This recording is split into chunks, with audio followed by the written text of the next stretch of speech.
ตุนี้จึงขอความร่วมมือจากพี่น้องประชาชนทุกท่านงดการเผาในที่โล่งทุกชนิดตั้งแต่วันที่ 1 มกราคมถึง 15 พฤษภาคม 2568 หากมีความจำเป็นต้องเผาอย่างยิ่งต้องลงทะเบียนผ่านระบบไฟล์ดีที่องค์กรปกครองส่วนท้องถิ่นก่อนหากพบเห็นการเผาในที่โล่งสามารถแจ้งได้ที่สายด่วน 191 หรือ 053-112-808 ตลอด 24 ชั่วโมงมาร่วมกันแก้ไขปัญหามลพิษทางอากาศและสร้างเชียงใหม่ให้เป็นเมืองที่น่าอยู่ด้วยความปรารถนาดีจากสมาคมตั้งแต่วันที่ 1 มกราคมถึง10 ประชาชนเชียงใหม่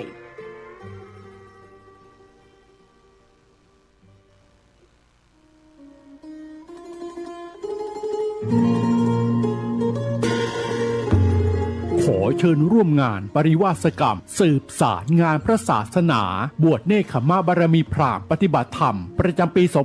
2568 ระหว่างวันที่ 1-10 มีนาคม 2568 ณ สำนักวิปัสสนาปฏิบัติบูชาพระพุทธบาท400หลวงปู่ทองสิริมังคโลตำบลสลวงอำเภอแม่ริมจังหวัดเชียงใหม่ขอเชิญทุกท่านร่วมเป็นเจ้าภาพถวายผ้าตาหารวันละ 15,000 บาทข้าวต้มเช้าวันละ 1,500 บาทน้ำปานะวันละ 1,000 บาทหรือตามกำลังศรัทธามีพระสงฆ์เข้าร่วมปฏิวัติกรรมในครั้งนี้จำนวน100รูปและขอเชิญทุกท่านร่วมทอดผ้าป่าสามัคคีและร่วมพิธีสืบชะตาหลวงในวันอังคารที่ 11 มีนาคม 2568 วัตถุประสงค์เพื่อสร้างศาลาปฏิบัติธรรมบำเพ็ญบุญและหล่อองค์ทองเหลืองพระนางจามเทวีพระสุพรรณกัลยาสมเด็จพระนเรศวรมหาราชสมเด็จพระเอกาทศรสสมเด็จพระเจ้าตากสินมหาราชปางสมาธิหน้าตัก36 นิ้วสูง41 นิ้วและขอเชิญร่วมเป็นเจ้าภาพเททองเหลืององค์ละ 250,000 บาทพร้อมฐานที่ประทับหรือตามกำหนด 2568 เชิญร่วมงานปริวาสกรรมและทำบุญทอดผ้าป่าสามัคคีณสำนักวิปัสสนาปฏิบัติบูชาพระพุทธบาท400หลวงปู่ทองสิริมังคโลตำบลสลวงอำเภอแม่ริมจังหวัดเชียงใหม่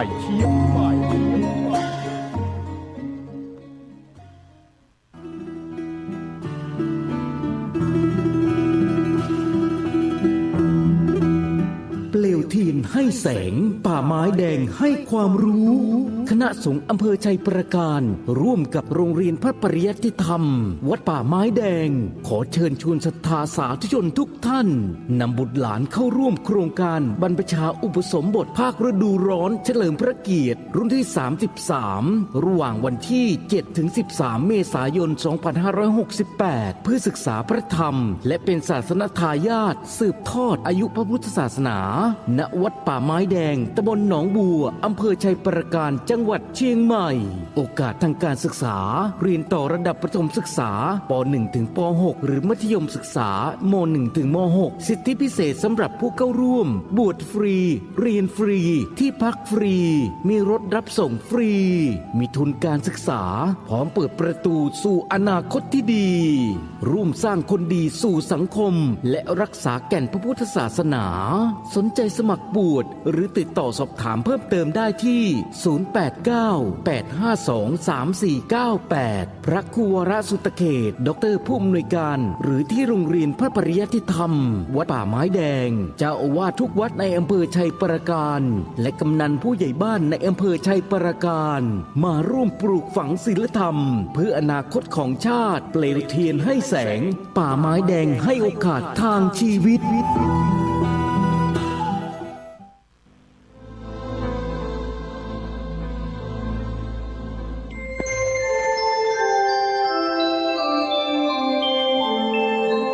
ขณะนี้ท่านกำลังฟังสถานีวิทยุกระจายเสียงพระพุทธศาสนา FM 104.5 เมกะเฮิรตซ์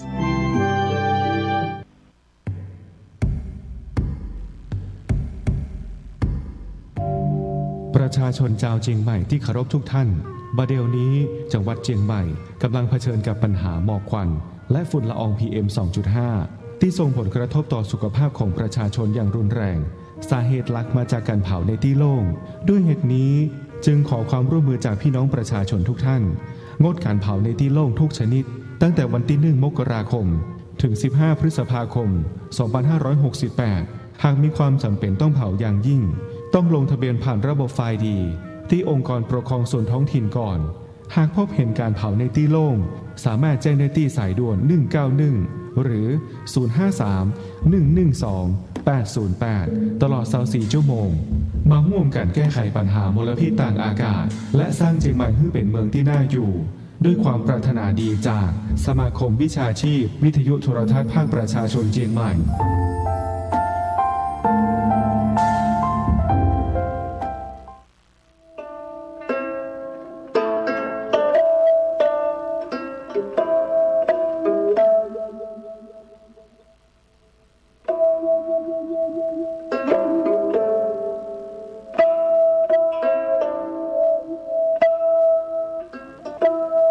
เดิกมาหมาบม้อย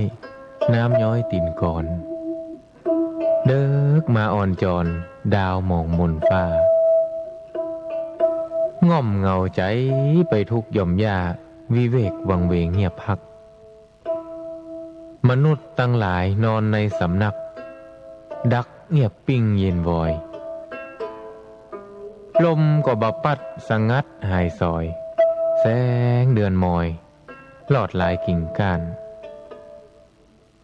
หันวุยวายแสงไฟตามบ้านมะนาวเย็นคิงสะท้อนง่อมงันจับใจเป้าไหมยอดม้อนมานักหน่วงค้อนหรือดีเสียงลมปัดไม้สอดไซนนทรีเคล้าเสียงดนตรีกวีข้าวเศร้าดังก้องแสนเสียงสำเนียงคนเท่าดิดเด่งปันเมาสะตานบ่กึดหาไผหือใจเหี่ยวมานปล่อยใจว่าอันตุยลมมีปินหัวจ้างแนบข้างประสมสุขแสนอารมณ์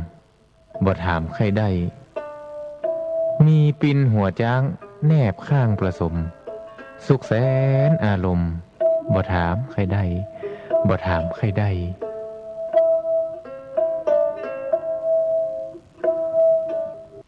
คุณกำลังฟัง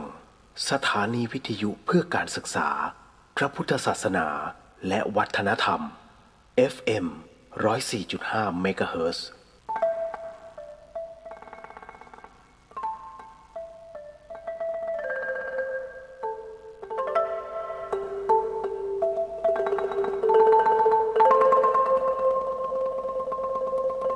รายการนี้ไม่เหมาะกับเด็กอายุต่ำกว่า 15 ปี และทุกแถวที่แฝงตัวมาหากินในพระศาสนา ผู้ปกครองหรือพระผู้ใหญ่ควรพิจารณาในการรับฟัง FM 104.5 เมกะเฮิรตซ์ You are listening to 104.5 Radio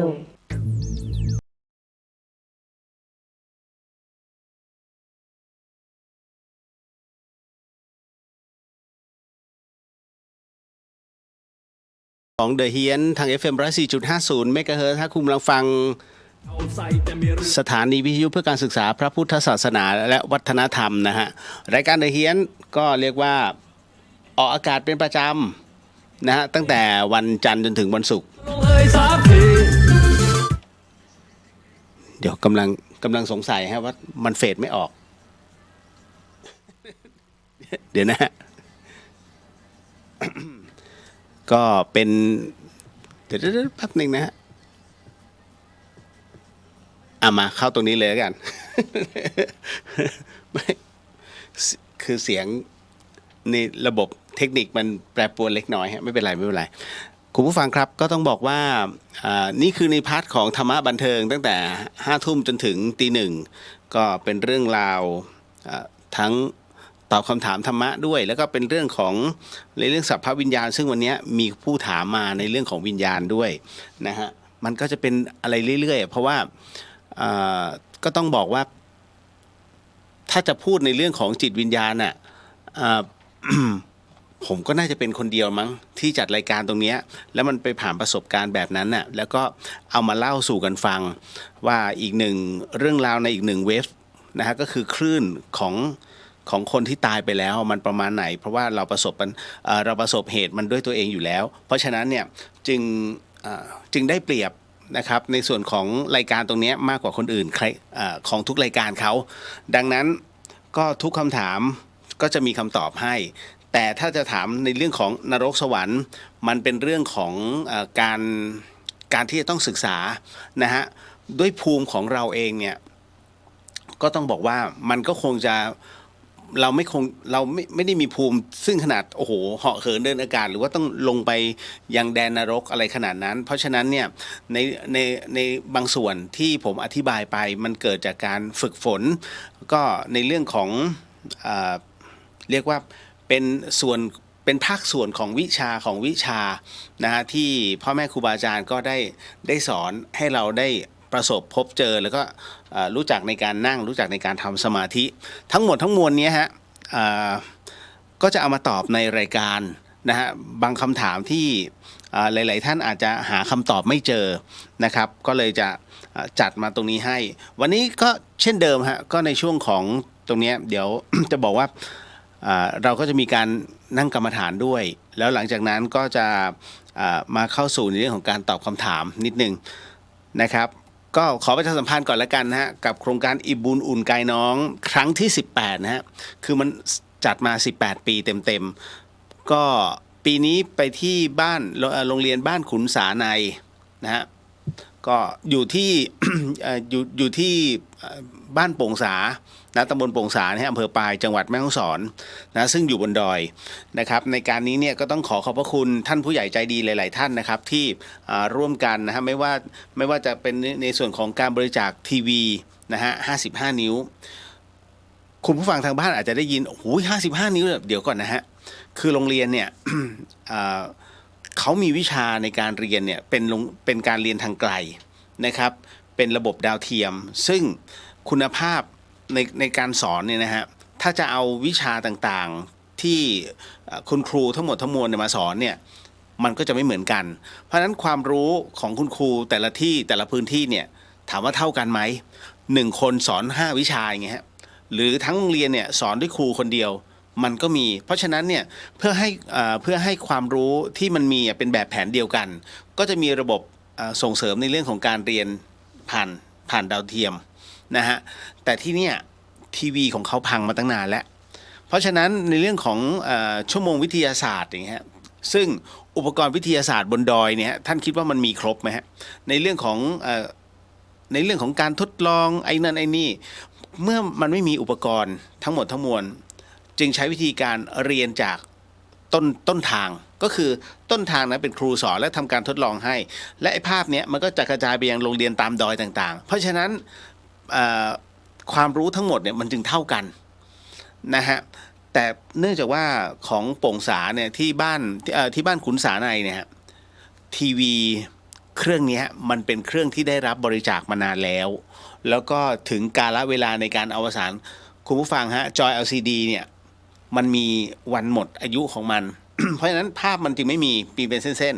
ๆนะก็ได้ผู้ใหญ่หลายๆท่านนะฮะก็ร่วมกันนะฮะก็ ของพี่อุทิศก็ส่วนหนึ่งนะฮะของพี่วิดาก็อีกส่วนหนึ่งนะครับก็จัดส่งมาให้ก็ได้มา2 เครื่องพี่อุทิศ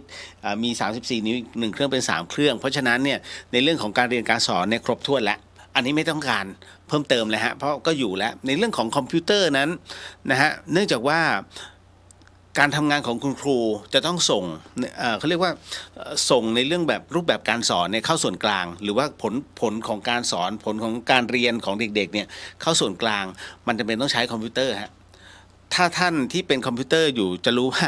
ไอ้ Windows 7เนี่ยเขาเลิกใช้มาเป็นหลายปีแล้วฮะตอนนี้มันต้อง10 อัพไปแล้วนะฮะก็เนี่ยเมื่อมันใช้ไม่ได้มันก็เป็นแค่เนาะเด็กๆ Word เขาต้องพิมพ์แบบนี้นะนี่นู่นนั่นสมัยก่อนเราเนี่ยเป็นพิมพ์ดีดอยู่เนาะแต่อันเนี้ย มันไม่สามารถจะทำอะไรได้ก็เลยมีการจัดซื้อขึ้นมาอันนี้ต้องขอบคุณคุณเหล่งนะฮะคุณจินชาเนี่ยที่ร่วมอุปถัมภ์มาตรงนี้นะครับก็เอาไปจัดซื้อนะบางส่วนด้วยแล้วก็ยังมีอะไรอีกหลายๆอย่างต้องขอประทานโทษด้วยสำหรับท่านผู้ใหญ่หลายๆท่านที่ผมไม่ได้เอ่ยนามนะฮะเพราะวันนี้ก็ไปจัดซื้อในเรื่องของอุปกรณ์ส่วนควบ นะเพราะว่าบางท่านเนี่ยก็ส่งพวกข้อต่อข้องอมาแล้วแต่ผมยังไม่ได้เช็คว่ามันมีมากน้อยแค่ไหนนะครับแล้วก็ในส่วนของวันนี้ไปเอาท่อน้ำท่อตรงมาอีก30ท่อตามที่โรงเรียนขออันนี้ยังไม่รวมถึงพวกตัวส่วนควบที่จะต้องเป็นท่อลดท่อเพิ่มของการที่จะต้องต่อเครื่องกรองอันนี้ที่ขอเนี่ยคือโรงเรียนขอซึ่งคณะเราก็ต้องไปสวมช่างจำเป็นทั้งพระทั้งเนนไปหมดนะฮะก็มีพระไป2เนนไป3 นะครับฝายหินนะเพราะมันเป็นโครงการที่เรียกว่าเป็นของวัดเป็นของสถานี FM 104.50ไม่ใช่ของพี่เลียวนะฮะหลายๆท่านบอกว่าเฮ้ยโครงการอีบุญอุ่นไกน้อยเนี่ยจะเป็นของพี่เลียวไม่ใช่โครงการของผมเพียงแต่ผมเป็นหัวเรือใหญ่ในเรื่องของการที่ขอกำลังจากทางกรุงเทพก็คือของผู้ใหญ่ใจดีแล้วก็รวมน้องๆของออฟโรดแต่ละชมรมเนี่ยท่านใดที่พอจะว่างมาช่วยเหลือกันหน่อยนั่นแหละฮะก็จะประมาณนี้แต่ว่าเนื่องจากครั้งนี้มันจะไม่เหมือนทุกๆครั้งที่ผ่านมาทุกๆครั้งที่ผ่านมาเนี่ยของมันจะเยอะทั้งในเรื่องของอุปกรณ์การเรียนข้าวปลาอาหารรวมไปถึงของที่จะต้องแจกเป็นถุงยางชีพแต่ปีนี้ไม่ใช่ครับเพราะว่าเวลา เวลาเราจะไปแต่ละที่เนี่ยต้องไปเซอร์เวย์ก่อนว่าสิ่งที่โรงเรียนต้องการอะไรในเรื่องของข้าวสารอาหารแห้งหรือว่าของกินของใช้เนี่ยฮะถ้าเป็นที่อมก๋อยเข้าไปลึกๆเลยเนี่ยอันนี้ต้องการแต่ว่าอันเนี้ยต้องบอกว่าขุนสาเนี่ยไฟฟ้ามันเข้าถึงปกติแล้วอิมบุญอุ่นไกน้อยจะไม่ไปนะฮะแต่เนื่องจากว่าแต่ที่นี่เขาต้องการในเรื่องของเครื่องกรองน้ำเพราะเด็กๆเนี่ยตอนนี้ดื่มน้ำที่เป็นสีสนิมฮะคือน้ำดอยเนี่ยเวลามันพอฤดูฝนปุ๊บมันจะช้าเอาหน้าดินทั้งหมดทั้งมวลไปรวมในน้ำแล้วเครื่องกรองเก่าเนี่ยมันพังพอมันพังเสร็จปุ๊บเนี่ยเด็กดื่มไม่ได้นะครับแล้วต้องบอกว่า ที่เนี่ยก็มีเหตุอะไรหลายอย่างที่ด้วยความกันดารไม่กันดารเด็กเสียชีวิตมีฮะอันนี้ครูก็เล่าให้ฟังแล้วก็ถึงกับอึ้งไปนะครับก็ลงมารักษาข้างล่างไม่ทันมันชันมาก นะฮะแล้วก็ในส่วนของน้ำเนี่ยฮะเครื่องกรองน้ำมันจะมีเครื่องกรองน้ำขนาดใหญ่ซึ่งกรองน้ำจากสีแดงให้เป็นสีขาวก่อนแล้วคราวนี้ถ้าเด็กจะดื่มก็จะมีเครื่องกรองน้ำเล็กอีก2เครื่องนะฮะก็ได้รับความอนุเคราะห์จากมูลนิธิน้ำคือชีวิตนะครับของต้นบุญธรรมสถานเนี่ยจริงๆเป็นของเดิมผมไม่ได้ขอเพิ่มเติมนะฮะคือ ขออภัยฮะคือจะไม่อยากไปรบกวนนะฮะหลายๆท่านอันไหนที่มันขาดก็ขาดนะครับตอนนี้ที่ยัง ที่ยังขาดอยู่จริงๆมันจะเป็นพวกอะไรล่ะกุ้งแห้งหมึกแห้งนะครับปลาหมึกที่ทอดให้กับเด็กๆฮะพวกน้ำมันหอยพวกน้ำมันพืช นะคือซื้อเอาไว้ให้โรงครัวเพื่อที่จะจัดทำให้เด็กๆคือประเภทเนี้ยที่เราเอาไปช่วยนะครับจะสังเกตว่าของเด็กๆเนี่ยมันจะไม่มีนะฮะที่ไม่มีเพราะว่าเราไม่ต้องการเอาสิ่งที่เกินความจำเป็นไปเดี๋ยวมันจะเสียความรู้สึกถ้าสมมุติว่าเขาไม่ใช้แล้วเขาทิ้ง นะเรื่องของเรื่องมันเป็นอย่างนี้มันจึงต้องเซอร์เวย์ก่อนนะครับ ก็ยังขาดอยู่อีกเล็กน้อยนะฮะถาดหลุมเดี๋ยวถาดหลุมขอเช็คอีกรอบหนึ่งนะแต่ส่วนอื่นเนี่ยก็ค่อยๆทยอยถ้ามีของเล่นอันนี้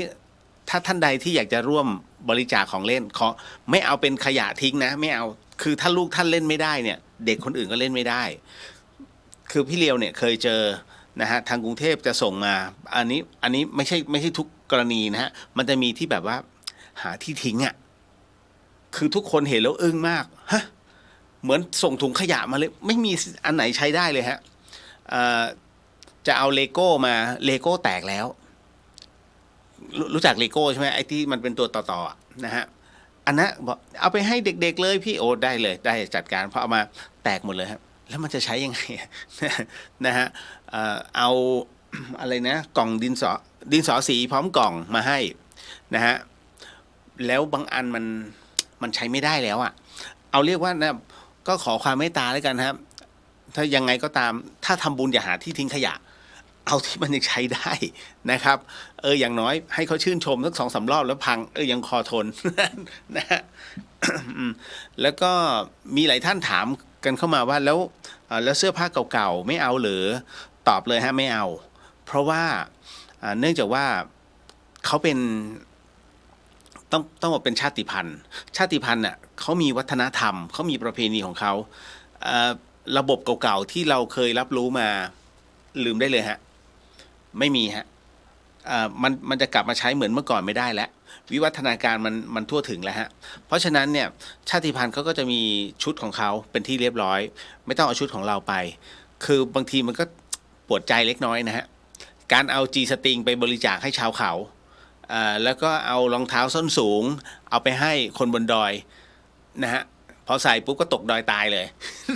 นะคือมันต้องดูที่นิดนึงอะฮะผมถึงได้บอกว่าเฮ้ยบางอย่างเนี่ยมันไม่จำเป็นนะ ก็อันนี้ขออนุญาตเนาะชี้แจงไว้มันเป็นดูเหมือนขำๆนะแต่มันเป็นเรื่องจริงที่มันเคยเกิดขึ้นฮะแล้วมันเกิดขึ้นอยู่นะดังนั้นก็เลยต้องเรียนชี้แจงนิดนึงนะครับว่าบางอย่างเนี่ยก็ต้องขออนุญาตไว้ด้วยเนาะก็อิ่มบุญอุ่นกันเนาะ15-16ครับเป็นวันเสาร์วันอาทิตย์สัปดาห์หน้าสัปดาห์นี้มัน8-9นะฮะสัปดาห์หน้าแล้วผมมีเวลาไม่มากในการเคลียร์ของแล้วก็ปัจจัยทุกบาทตอนนี้พยายามจัดซื้ออะไรให้มันเรียบร้อยให้มันได้มากที่สุดนะครับอันนี้ยังไม่มีพวกอาหารพวกเราเลยนะฮะผมยังเครียดอยู่ ส่วนงานประจำส่วนงานประเพณีเนี่ยฮะของเทศบาลตำบลสุเทพที่จะถึงก็คือวันที่12นี้ท่านใดที่อยากจะร่วมเป็นส่วนหนึ่งในเรื่องของการฟื้นฟูขนบธรรมเนียมประเพณีดั้งเดิมของชาวสุเทพนะชาวตำบลสุเทพนะเขตตำบลสุเทพเนี่ยขอเชิญนะฮะวันที่12เป็นการเดินขึ้นดอยสุไม่ใช่เดินขึ้นวัดผาลาดไปเรียกว่าไปนมัสการพระธาตุแสนสุขที่วัดผาลาดโดยจุดเริ่มต้นคือวัดฝายหินหลังมหาวิทยาลัยเชียงใหม่ขบวนเนี่ยจะเริ่ม7:30แต่เขาจะมารวมตัวกันที่จะประมาณ7:00นะฮะอันนี้แจ้งทราบนะครับก็เรียกว่าจะเป็นการเชิญขบวนพระธาตุพระมสารีริกธาตุพระพุทธรูปดอกไม้แล้วก็มีพระธรรมเอาขึ้นบนหลังโคชสารพญาโคชสาร2 เชือกนะฮะแล้วก็เดินตามนะฮะตรงนี้ก็จะมีช่างฟ้อนกับฟ้อนกันไปนะ800 เมตรจะซ้อนแบบฟ้อนกันแบบอดทนอ่ะ ลองดูนะครับก็ปีที่แล้วเป็นครั้งแรกอันนี้คือครั้งที่2ขอเชิญนะฮะขอเชิญมันจะตรงกับวันมาฆบูชาแต่ว่าช่วงเช้าเนี่ยก็จะเป็นการใส่บาตรพระภิกษุสงฆ์เพราะว่าเป็นวันมาฆบูชาเนาะนะฮะหลังจากนั้นจะเริ่ม6:00เช้าแป๊บเดียวเสร็จปุ๊บประมาณ7:00ก็จะเดินกลับมาบนวัดฝายหินแล้วนะฮะถนนเส้นวัฒนธรรมอันนี้ก็ชี้แจงไว้นะครับหลังจากนั้น งานเขาจะมี10 11 12วันที่8เนี่ยเขาภาษาเหนือเขาเรียกเพี้ยวก็คือการปรับพื้นที่ทั้งหมดทั้งมวลนะฮะจากประตูดอยเงินพูดถึงประตูดอยเงินเดี๋ยวเล่าให้คุณผู้ฟังได้ฟังก่อนนะครับว่าในอดีตเนี่ยท่านรู้จักวัดพระธาตุดอยคำถูกไหมแล้วท่านก็รู้จักปู่แซะย่าแซะถูกไหมฮะเพราะฉะนั้นเนี่ย ความเป็นมาเป็นไปของปู่แซะย่าแซะคงไม่เล่าแต่จะเล่าว่าในอดีตวัดฝายหินเนี่ยฮะขออภัยสวนอาหารกาแลท่านรู้จักถูกต้องไหมนะครับตรงนั้นนะฮะเขาเรียกว่าเป็นประตูดอยเงินประตูดอยเงินนั้นจะมีปู่แซะนะฮะเป็นผู้ที่สถิตอยู่หน้าประตูดอยเงินดังนั้นเนี่ยคือทุกปีจะมีการสังเวยด้วยควาย1 ตัวนะฮะแล้วจากนั้น หลังจากวันเวลาผ่านไปนะฮะสมัยของครูบาหลวงก็คือครูบาอภัยสารทัศน์หรือว่าครูบาฝายหินเนี่ยฮะท่านต้องไปยืนดูด้วยความสังเวชเพราะว่ามันเป็นพิธีกรรมที่มันต้องสังเวยด้วยชีวิตสัตว์และบังเอิญว่าประตูดอยเงินเนี่ยมันเป็นเส้นทางที่จะต้องนำน้ำนะฮะนำน้ำชาวบ้านเนี่ยจะต้องนำน้ำไปสักการะพระมสารีริกธาตุบนพระธาตุดอยสุเทพเสมอทุกปีครูบาหลวงท่านจึง ขอนะฮะขอให้ล้มเลิกตรงนี้โดยให้เอาปู่แซะเนี่ยไปไว้ที่ดอยคำเพราะดอยคำจะมีย่าแซะนะฮะดังนั้นเนี่ยก็จึงอัญเชิญปู่แซะไปอยู่รวมกันที่ดอยคำเพราะฉะนั้นประตูดอยเงินจึงหายไปนะครับตอนเนี้ยหลังจากที่ประวัติศาสตร์มันกลับมาอีกรอบหนึ่งเป็นการฟื้นประวัติศาสตร์เขาก็เลยเริ่มตรงนี้เป็นประตูดอยเงินแต่เนื่องจากว่ามันเป็นสวนอาหารกาแลไปแล้วเป็นกาแลไปแล้วไม่สามารถทำอะไรได้จึงต้องย้ายตรงนี้ฮะมาไว้ตรงวัดฝายหินนะฮะก็คือขึ้นไปหน่อยเป็นเขาเรียกเป็นปากทางขึ้นป่าเข้าป่าเนี่ยฮะเขาเรียกเป็นประตูดอยเงินก็จะเป็นการเหมือนกับว่าเริ่มจากตรงนั้นนะฮะหมายถึงว่าเริ่มพิธีจริงๆเนี่ยจากตรงนั้นเป็นประตูป่าแต่ขบวนเนี่ยจะตั้งต้นที่วัดฝายหินนะเดินขึ้นไปนะฮะขอเชิญนะวันที่12เป็นวันมาฆบูชาแล้วในค่ำคืนนั้นไม่ใช่ต้องค่ำคืนแหละตอนเย็นช่วงเย็นบนวัดฝายหินเนี่ยก็จะเป็นการเรียกว่าเหมือนกับเป็นร่วมกันสวดมนต์นะฮะเวียนเทียนแล้วก็ที่สำคัญก็คือมีอโหสิกรรมทุกครั้งไปนะครับปีนี้นะครับก็เหมือนเดิมฮะ ผมก็จะเป็นคนที่ทำตรงนี้ให้คือพระท่านไม่กล้าทำแต่ละรูป พยายามจะขอให้ทำก็ไม่มีรูปไหนกล้าทำ นะฮะคือมันต้องเขาเรียกอะไรมันต้องได้รับมอบหมายกันนะฮะของผมเองเนี่ยหลวงพี่ภัสกรเนี่ย ท่านก็บอกเอาไว้ตั้งนานแล้วล่ะนะฮะจริงๆมีได้รับมอบหมายจริงๆจะมีแค่ผมกับตุนุกนะสองท่านอันนี้ท่านศรีนรินทร์เนี่ยย้ายวัดไปแล้วก็จะมีแค่ผมนะนอกจากผมบอกท่านทำต่อ ท่านทำต่อแล้วก็เนี่ยใช้บทนี้ก็จบอะไรอย่างเงี้ยฮะก็จะเป็นผู้ที่สืบต่อไปนะครับ อันเนี้ยมันเป็นเรื่องของอายุไขอ่ะนะไปทำมันเหมือนกับเราต้องเอาของชาวบ้านเข้ามาที่ตัวเราแล้วค่อยส่งขึ้นไป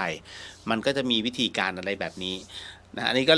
เลยแจ้งทราบไปก่อนเนาะว่ามันไม่ใช่ทำกันง่ายๆเพราะฉะนั้นหลายๆที่เขาจึง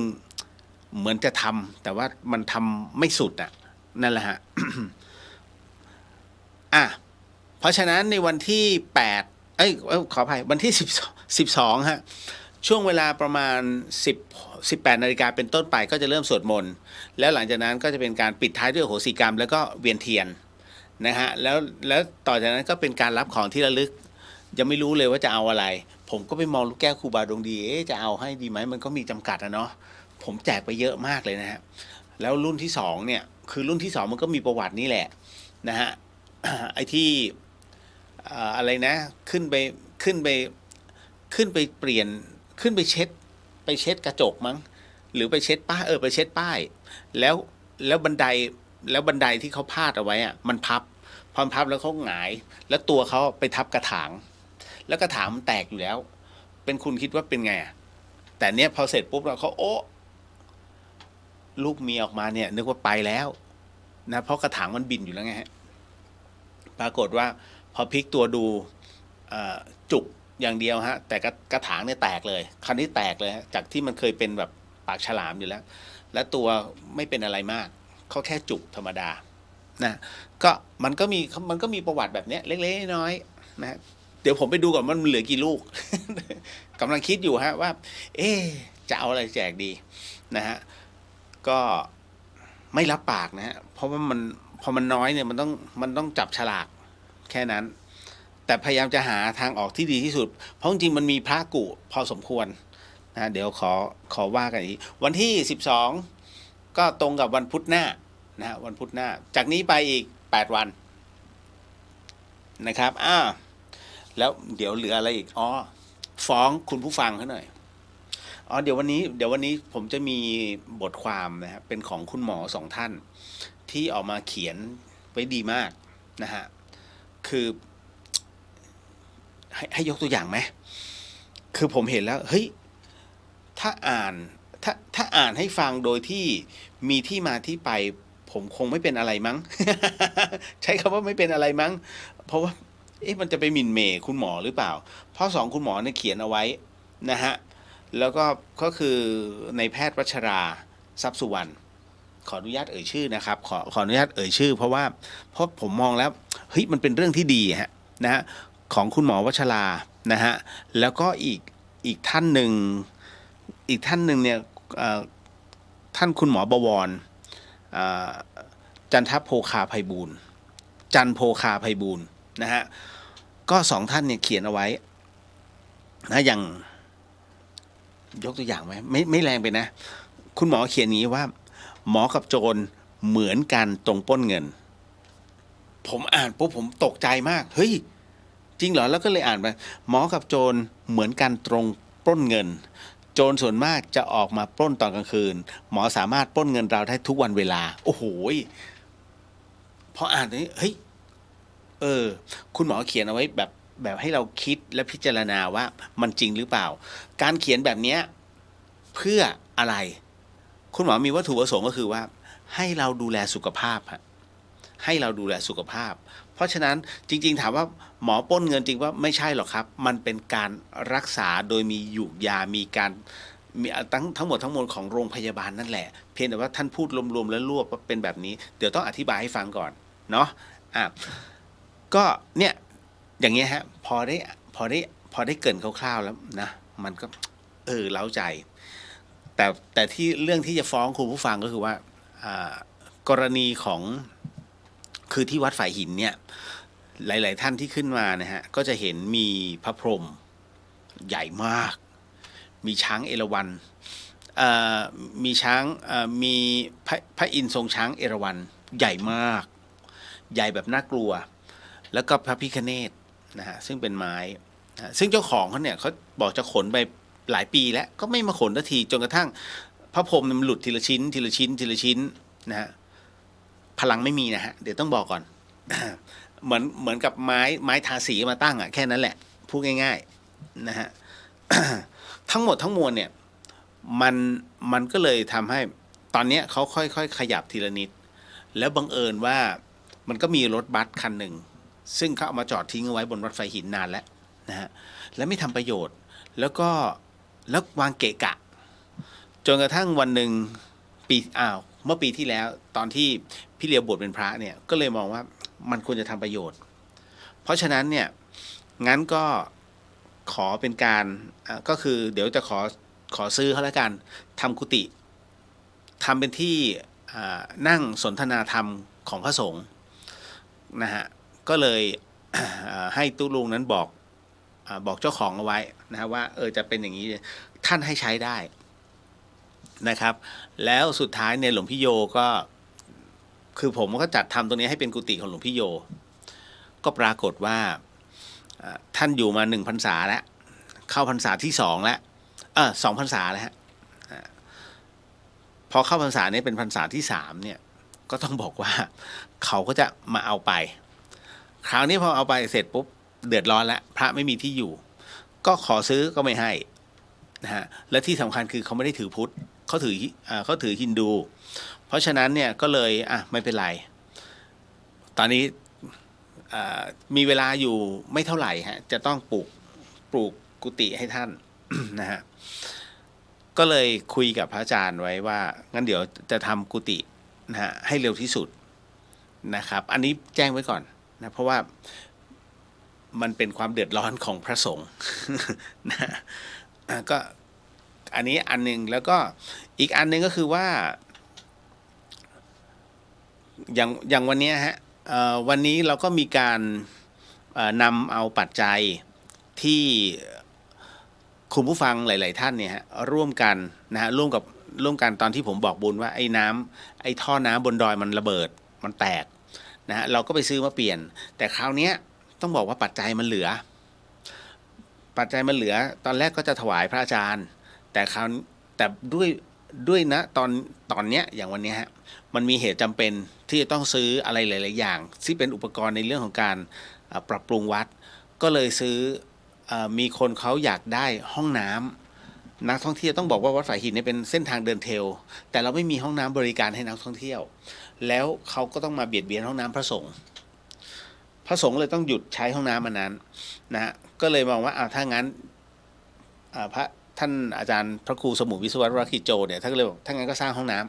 ำวันนี้ก็เลยไปซื้อวงมา6 วงไอวงท่อนะฮะ รวมไปถึงซื้อ ซื้อปูนมาอีกนะฮะแล้วก็ไปซื้อเอาหินกรวด3/8ท่านใดที่สั่งหินพวกนี้จะรู้ว่ามันแพง นะฮะก็เอามาทั้งหมดทั้งมวลเนี่ยนั่นคือปัจจัยของทุกท่านนะครับที่เหลืออันเนี้ยผมก็ต้องขอโมทนาสาธุทุกบาทคุ้มค่าเพราะผมก็จะบอกเสมอว่าอ้าวหลวงพี่ ตัวนี้ขาดใช่ไหมไม่เป็นไรผมมีงบอยู่เพราะโยมที่เขาทำบุญมามันเหลือก็จะใช้ตรงนี้ครับในเรื่องของการปรับพื้นที่หลังคาพังหลังคาทะลุอันนี้ไปหน่อยนึงนะฮะตรงนี้ประตูแตกทำจะไม่ได้บอกพร่ำเพรื่อนะฮะเพราะว่าเมื่อมันมีปัจจัยเหลือก็ต้องใช้ปัจจัยตรงนั้นให้มันจบแล้วหน้าต่างอุโบสถเสร็จแล้วเดี๋ยวไม่พรุ่งนี้ก็วันพฤหัสจะเป็นการติดเก็บรายละเอียดแล้วก็จะเป็นการทำประตูต่อแต่ประตูเดี๋ยวขอพักไว้ก่อนฮะมันเหนื่อย แล้วเกรงใจด้วยขอให้หลายๆอย่างมันจบทีละนิดก่อนเนาะอันนี้แจ้งทราบว่างานทั้งหมดทั้งมวลมันมีแบบนี้คราวนี้มันจะมีเรื่องงานจิตวิญญาณเดี๋ยวต้องมานั่งคุยกันอีก นะครับมีผู้ถามมาว่าประโยชน์ของการทำอโหสิกรรมนั้นน่ะยังไงผมต้องบอกงี้นะฮะว่าการทำอโหสิกรรมเนี่ยมันเป็นการที่ เราขออโหสินะฮะกับเขาเรียกว่าเราจะเรียกว่าเจ้ากรรมนายเวรก็ได้นะฮะซึ่งมันมีอยู่ในพระไตรปิฎกอย่างที่ผมบอกไปเป็นสิ่งที่องค์พระสัมมาสัมพุทธเจ้าท่านอนุญาตนะฮะเหตุเพราะว่าหากอะไรก็ตามที่ภิกษุทั้งหลายทั้งปวงเนี่ยนะมีการใส่ร้ายกันหรือว่าทำให้ขุ่นข้องหมองใจกันก็ให้ขออโหสิกรรมที่ต่างคนต่างให้อโหสิซึ่งกันและกันเนี่ยมันจะตัดทันทีฮะมันไม่มีการผูกข้ามเขาเรียกว่าข้ามภพข้ามชาติจะไม่มีนะฮะส่วนอันนึงในเรื่องของการทำอโหสิกรรมทุกครั้งไปเนี่ยเพิ่งจะมารู้เคล็ดลับว่ามันควรจะต้อง ให้เราสมทานศีล 8ก่อนแล้วมันจะดึงได้สบายมากถ้าไม่ได้สมทานเนี่ยนะฮะมันจะเสียกำลังคนที่เสียกำลังก็คือผมนะฮะแต่ตอนที่เป็นพระไม่เสียกำลังแต่ตอนนี้ก็ไม่เสียกำลังนะเพราะเราไม่ได้ทำอะไรผิดศีล นะฮะแต่ไอตอนที่ก่อนที่จะบวชโอ้โหพอทำเสร็จปุ๊บมันมีเอฟเฟกต์มากครับ นะฮะเดี๋ยวโดนในนั้นเดี๋ยวต้องขอพักก่อนนะฮะตอนที่เป็นพระสงฆ์ก็ต้องไปอีกวันหนึ่งก็ต้องเข้ากรรมฐานถามพระได้ในกุฏิกรรมฐานทั้งหมดทั้งมวลผมต้องหยุดเนี้ย1 ถึง 2 ชั่วโมงเพื่อที่เข้ากรรมฐานไม่งั้นมันโดนเอฟเฟกต์เยอะมาก นะเอาเจ้ากรรมในเวรคนอื่นเขามาหอบส่งไปนะฮะเราไม่ได้ยิ่งใหญ่ขนาดไหนนะฮะก็เจ้ากรรมในเวรก็จะแบ่งเป็น2แบบพูดกันง่ายๆเลยนะคือท่านจะเข้าใจแบบไหนเนี่ยไม่เป็นไรแต่ให้ฟังก่อนนะครับเจ้ากรรมนายเวรจะมี2แบบด้วยกันในแบบปัจจุบันชาติกับในอดีตชาติ ในอดีตชาติทำไมเราต้องพูดถึงไม่พูดถึงก็ได้ฮะเพียงแต่ว่าบางครั้งสิ่งที่มันเกิดขึ้นกับเรามาเนี่ยมันไม่มีเหตุผลนะอย่างกรณีของพ่อแม่ครูบาอาจารย์หรือว่าพระนะที่ท่านได้ธรรมะชั้นสูงเนี่ยท่านก็จะบอกท่านจะแยกเลยว่าอะไรก็ตามที่เกิดกับกายเขาเรียกกรรมเก่าแต่ไม่นะอะไรก็ตามที่มันเกิดกับกายเนี่ยเขาเรียกกรรมเก่าอะไรที่เกิดกับใจอันเนี้ยนิพพานนะฮะนิพพานเกี่ยวกับจิตนะฮะแต่ว่าถ้าร่างกายเกี่ยวกับกรรมแยกแค่นั้นเลยนะเพราะฉะนั้นเนี่ยผู้ที่เป็นนักบวชหรือว่าบวชอยู่แล้วท่านไม่ปฏิเสธเรื่องของภพชาติในเรื่องของกรรมนะกรรมเก่านะเพราะทุกอย่างมันมีเอฟเฟกต์ของฟรีจึงไม่มีในโลกดังนั้นเมื่อกรรมมาถึงร่างกายเนี่ยจะเจ็บปวดทั้งหมดทั้งมวลแต่เมื่อไหร่ก็ตามที่จิตสงบนะฮะยอมรับทั้งหมดวางอุเบกขาจิตเป็นสุขนั่นเป็นเรื่องของนิพพานมันคือความว่างมันคือการเข้าใจในเรื่องระบบทั้งหมดทั้งมวลฮะเพราะฉะนั้นแม้กายจะทรมานแต่จิตสงบนี่ฮะสังเกตไหมพระกรรมฐานไม่เคยโวยวายเลยเฮ้ยข้าเป็นมะเร็งตายแล้วอย่างนี้เนี่ยไม่เคยไม่มีฮะเป็นก็เป็นท่านก็จะบอกเป็นก็เป็นตายก็ตาย ก็แค่นั้นเอง แล้วสุดท้ายถามว่าตายไหมก็ไม่มีใครรอดฮะพระพุทธเจ้าท่านก็ยังนิพพานฮะนะฮะท่านก็เสด็จสู่ปรินิพพานก็คือมรณะนะมรณภาพเช่นกันถูกไหมฮะไม่มีใครอยู่ค้ำฟ้าเพราะวัฏจักรของโลกก็ยังเป็นไปถ้ามีผู้อยู่ค้ำฟ้านะและบอกพระพุทธเจ้าเนี่ยควรจะต้องอยู่ค้ำฟ้านั่นต้องเป็นรูปแรกจนถึงปัจจุบันต้องเป็นรูปเดียวพระองค์เดียวเลยไม่ใช่เปลี่ยนมาเรื่อยๆจน20กว่าพระองค์นะครับเพราะฉะนั้นเนี่ยใครที่ไปดูแคลนนะองค์พระสัมมาสัมพุทธเจ้าว่าเป็นผู้วิเศษก็ต้องไม่ตายไม่ใช่มันเป็นเรื่องของกฎแห่งกรรมมันเป็นเรื่องวัฏจักรของธรรมชาติพระพุทธเจ้านั้นนะฮะต้องบอกก่อนว่าเกิดทีหลังธรรมชาติแต่ท่านเนี่ยเอาธรรมชาติมากรุ๊ปใหม่แล้วให้เราผู้เป็นมนุษย์เนี่ยฮะมนุษย์ที่มีความเข้าใจยากให้เข้าใจง่ายแค่ในท่านกรุ๊ปแต่ละอันนะฮะตรงนี้เรียกว่ากฎไตรลักษณ์ตรงนี้เรียกว่ากฎแห่งกรรมตรงนี้เรียกกฎแห่งปฏิจจสมุปบาท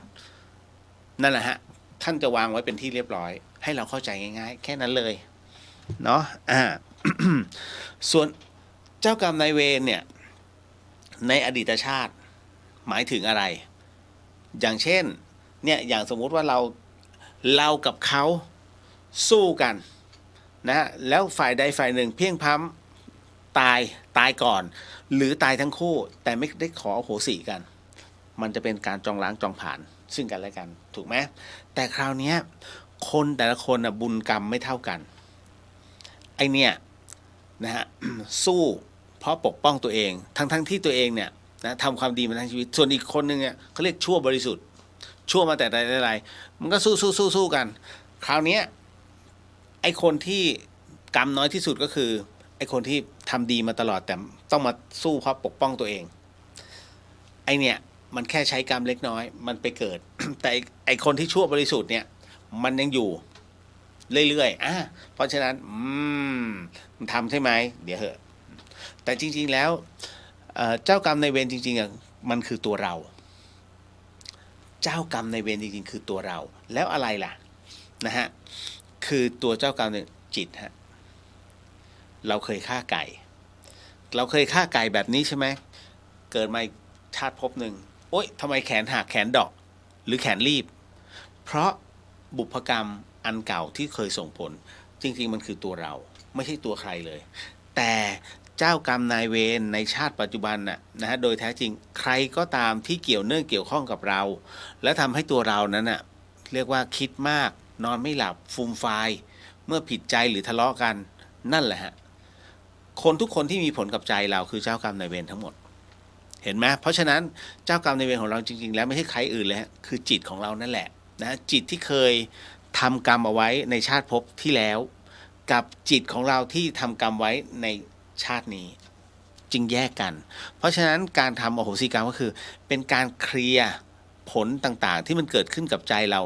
นะให้ทิ้งไปแล้วให้หายนะใจมันจึงสว่างขึ้นแค่นั้นเลยเก็ตนะครับ เดี๋ยวขออนุญาตก่อนที่เดี๋ยวเราจะไปขึ้นกรรมฐานสำคัญคือสมาธิเนี่ยสำคัญหลายคนเบื่อนะไม่ว่ากันเพราะผมเองก็เคยเบื่อแล้วไม่เห็นประโยชน์ของมันเมื่อก่อนนะพอไม่เห็นประโยชน์ก็เฉยๆแต่พอมาวันหนึ่งเนี่ยผมไม่ไปเห็นว่าเอ๊ะทำไมนักบวชบางท่านเขามีอาการแปลกนี่ไม่ใช่บ้านะหรือว่าคิดไปเองนะไม่ใช่นะคือเขาก็สามารถจับแล้วก็วัดพลังต่างๆได้เขาสามารถเห็นออร่าคนได้นะเขาสามารถรับรู้ในเรื่องของอภิญญาอะไรต่างๆนานาได้มันเกิดขึ้นได้ยังไงมันน่าสนุกตรงนี้นะฮะ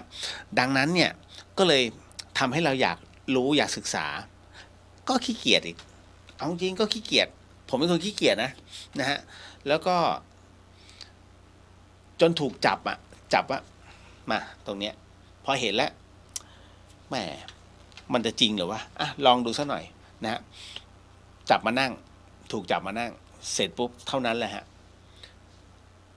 มันเกิดบางอย่างเกิดขึ้นกับเราแล้วก็เรารับรู้กระแสบางอย่างแล้วยิ่งตอนที่เราตายก่อนไอ้โลกที่เราบอกว่ามันไม่จริง โลกที่บอกว่างมงาย โลกที่บอกว่าเฮ้ยมึงโม้แล้วสิ่งที่เราเคยว่าเขาอะมันกลับทำให้เราเฮ้ยลบความคิดนั้นไปเลยเพราะมันเห็นเพราะมันรับรู้แล้วกันใช่พอมันรับรู้เสร็จปุ๊บรู้สึกว่ากลัวที่จะกลับไปเป็นเหมือนเดิมเพราะสมัยก่อนเนี่ยผมก็ค่อนข้างจะเสเพถามก็พลทองพลับได้ฮะ ป๋องนะฮะ เพราะผมกับป๋องพอกัน และก็เลยทำให้เรามีความรู้สึกว่าเฮ้ยกลัวมากไม่กล้าแล้วอย่างหนึ่งพระพี่ชายเราก็เป็นพระที่มีชื่อเสียงเพราะฉะนั้นไปทำให้ท่านเสียชื่อก็คงไม่ได้ก็ตั้งแต่นั้นมาคือปรับตัวใหม่ฝึกใหม่ทำใหม่นะแล้วก็ แล้วก็รับรู้ในสิ่งที่เราไม่เคยเชื่อแล้วมันจูนเร็วมากเห็นในสิ่งที่คนอื่นบอกว่าโง่งมงายนะฮะแล้วก็เรารับรู้ในสิ่งที่พลังที่ทุกคนบอกว่ามันไม่มีจริงหรอกมันก็เลยทำให้พยายามฝึกตลอดในเรื่องของกรรมฐานเพราะฉะนั้นพลังต่างๆที่มันเกิดขึ้นเนี่ยมันเกิดขึ้นไม่ใช่คนอื่นทำฮะตัวเราทำทั้งนั้นเราจะดึงเอาสิ่งที่มันอยู่ภายในของเราเนี่ยเอาออกมาใช้ได้มากน้อยแค่ไหนแค่นั้นแหละนะก็เลยอยากจะเชิญชวนแค่นั้นน้องๆ คนไหนที่คิดว่าเอ๊ะทำไมหมอปลาเขาจึงมีบางอย่างที่สัมผัสได้เอ๊ะทำไมหมอบีจึงรับรู้บางสิ่งที่รับรู้ล่วงหน้าได้หรือแต่ละคนเนี่ยยังไม่ทันจะถามเลยให้เขาตอบมาได้มันเป็นเพราะอะไรมันเป็นเพราะว่าตัวจิตเขารับรู้ในสิ่งที่มันเขาเรียกว่ามันสะท้อนกลับมาหาคือคนตรงข้ามเนี่ยสามารถสะท้อนมาได้กำลังคิดไอ้นี่อยู่นะงั้นตอบก่อนเลยแล้วกันนั่นแหละคือชิงตอบก่อนเขาได้ไม่ต้องถามมันก็เลยทำให้บางคนนะอึ้งเอ๊ะทำไมหลวงปู่รู้วะ เฮ้ยไอ้แบบนี้รู้วะอย่างนี้แหละฮะเป็นต้นเนาะอันนี้ก็เลยบอกเอาไว้ก่อนว่ามันมีเหตุทั้งหมดทั้งมวลในการฝึกกรรมฐานนะฮะก็ลองดูนะครับวันนี้มีมากมายในเรื่องของผู้ที่เข้ามา สอบถามในเรื่องของภาวะปัจจุบันนี่แหละนะครับขออนุญาตทักทายก่อนเนาะครับชอบ คุณสามารถเข้าไปที่ช่อง YouTube มันดีเลย์นะฮะเข้าไปที่วัดฝายหินเชียงใหม่นะฮะช่อง YouTube ตึ๊ดคุณเบนสวัสดีค่ะโมทนาสาธุนะฮะ ก็ณตรงนี้ของคุณเบนก็จัดซื้อปัจจัยให้ไปจัดซื้อคอมพิวเตอร์ให้บางส่วนแล้วครูขอไว้2 เครื่องนะคุณบูนสวัสดีครับสวัสดีครับนะฮะคุณนะสวัสดีค่ะทิศเลียวสวัสดีครับผมนะคุณแพมบอกว่ารายงานตัวค่ะคุณเลียวแล้วก็ชาวเดอะเฮียนค่ะโมทนาสาธุฮะคุณวิดาสวัสดีค่ะคุณเลียวสวัสดีครับผมนะครับแล้วก็มาถึงอ้วนสวัสดีครับพี่เลียวสวัสดีครับนะฮะวันที่12มาไหม นะฮะคุณจีน่าสวัสดีค่ะคุณเลียวช่วยโฆษณาของแจกวันพระน้อยๆนิดนึงค่ะเพราะอาจจะทำให้ผู้ฟังร่วมไม่ได้ต้องปรงกิน อ๋อขอไปยังคิดไม่ออกค่ะยังคิดไม่ออกแค่นั้นเองนะขอโมทนาสาธุสุจิตสุใจแต่จริงๆแล้วมาค้าบูชาเนี่ยต้องการจะให้ หลายๆท่านมาร่วมฝึกกรรมฐานลืมบอกไปว่าวันที่12ฮะ ก่อนที่จะทำอโหสิกรรมเนี่ยครับนิดนึงเนาะเดี๋ยวจะขอในส่วนของการขึ้นกรรมฐานในรูปแบบของมโนมยิทธินะฮะอันนี้ต้องขออนุญาตพระเดชพระคุณหลวงพ่อฤาษีลิงดำด้วยฮะพระราชธรรมยาวันนั้นก็คงจะชักประมาณทุ่มนึงอะฮะน่าจะประมาณนั้นอันนี้บอกไว้ก่อนเนาะ อาจจะไม่แจกเลยก็ได้ครับนะฮะเพราะว่าแจกกรรมฐานไปแล้ว พี่อุทิศสวัสดีค่ะอาจารย์เลียสวัสดีครับผมนะฮะพี่นพวรรณสวัสดีค่ะคุณเลียวสวัสดีครับนะฮะคุณนัทศิษย์สวัสดีครับพี่เลียวสวัสดีฮะนะครับคุณเทนเซตเทมเบอร์สวัสดีค่ะสวัสดีครับผมนะฮะเดี๋ยวขออนุญาตนะครับเพราะว่าเดี๋ยวมันจะกินเวลานิดนึงนะฮะในส่วนของการขึ้นกรรมฐานนะจริงๆแล้วมันง่ายมากตรงที่ว่าท่านอย่าเอาสิ่งที่มันมารบกวนจิตใจ อะไรก็ตามที่เพิ่งผ่านมาในวันนี้แล้วมันเป็นขยะอารมณ์ท่านเอาทิ้งไว้ก่อนท่านเอาวางไว้ก่อนอย่าเพิ่งมาแบกไว้โอ้ตายแล้วนี่มันมาทวงเงินฉันตลอดเลยทำไงดีวะแล้วยังไงฮะมาทวงเงินต่อให้ท่านนั่งอยู่อย่างนี้ฟังผมอยู่อย่างเงี้ยมันก็ยังให้เขาไม่ได้เพราะฉะนั้นไร้ประโยชน์วางไว้ก่อนนะฮะตายแล้วกับข้าววันนี้โอ้ยังไม่ได้ทำอะไรก็มันยังไม่ได้ทำอะไรไงแล้วจะทำตอนนี้เลยเหรอนะฮะ ไม่ต้องวางไว้ก่อนทิ้งมันให้เฉพาะให้อารมณ์อยู่กับปัจจุบันแล้วอะไรก็ตามที่ต้องเป็นแผนการต่อไปก็ไม่ต้องไปคิดมันเอาตรงนี้ก่อนแค่นั้นเลยฮะแล้วก็สูดหายใจลึกๆนะฮะแล้วก็เอาลมหายใจมาร์กไปตรงสะดือจะบอกท้องน้อยเดี๋ยวก็งงๆเอาตรงสะดือนะฮะแล้วก็ค่อยๆผ่อนลมหายใจออกมาเพราะฉะนั้นจริงๆแล้วเนี่ย กรรมฐานมันมีมากมายนะฮะกรรมฐานมันมีถึง40กองด้วยกันอย่างวันนี้ผมก็เขียนไปในเรื่องของกฎของไตรลักษณ์นะฮะ การเกิดขึ้นตั้งอยู่ดับไปในเรื่องของพรหมวิหารนะฮะเมตตากรุณามุทิตาอุเบกขาทั้งหมดทั้งมวลเนี่ยเป็นส่วนหนึ่งของบารมีนะฮะบารมี10และก็เป็นอีกส่วนหนึ่งในเรื่องของกองกรรมฐาน1ใน40นะเพราะฉะนั้นทั้งหมดทั้งมวลท่านมีสิ่งหนึ่งสิ่งใดเนี่ยมันก็ถือว่าเราทำกรรมฐานแล้วแต่เป็นกรรมฐานที่เรียกว่าเราใช้การพิจารณาเราใช้ความรู้สึกในความเมตตานั่นแหละฮะแต่ถามว่ามันว่างไหมมัน มันเจริญกรรมฐานอย่างอื่นได้ไหมจริงๆแล้วมันทำให้เอาจิตไปผูกมากเกินไปนะความสงบมันจึงไม่มีมันมีแต่ความเมตตานะฮะ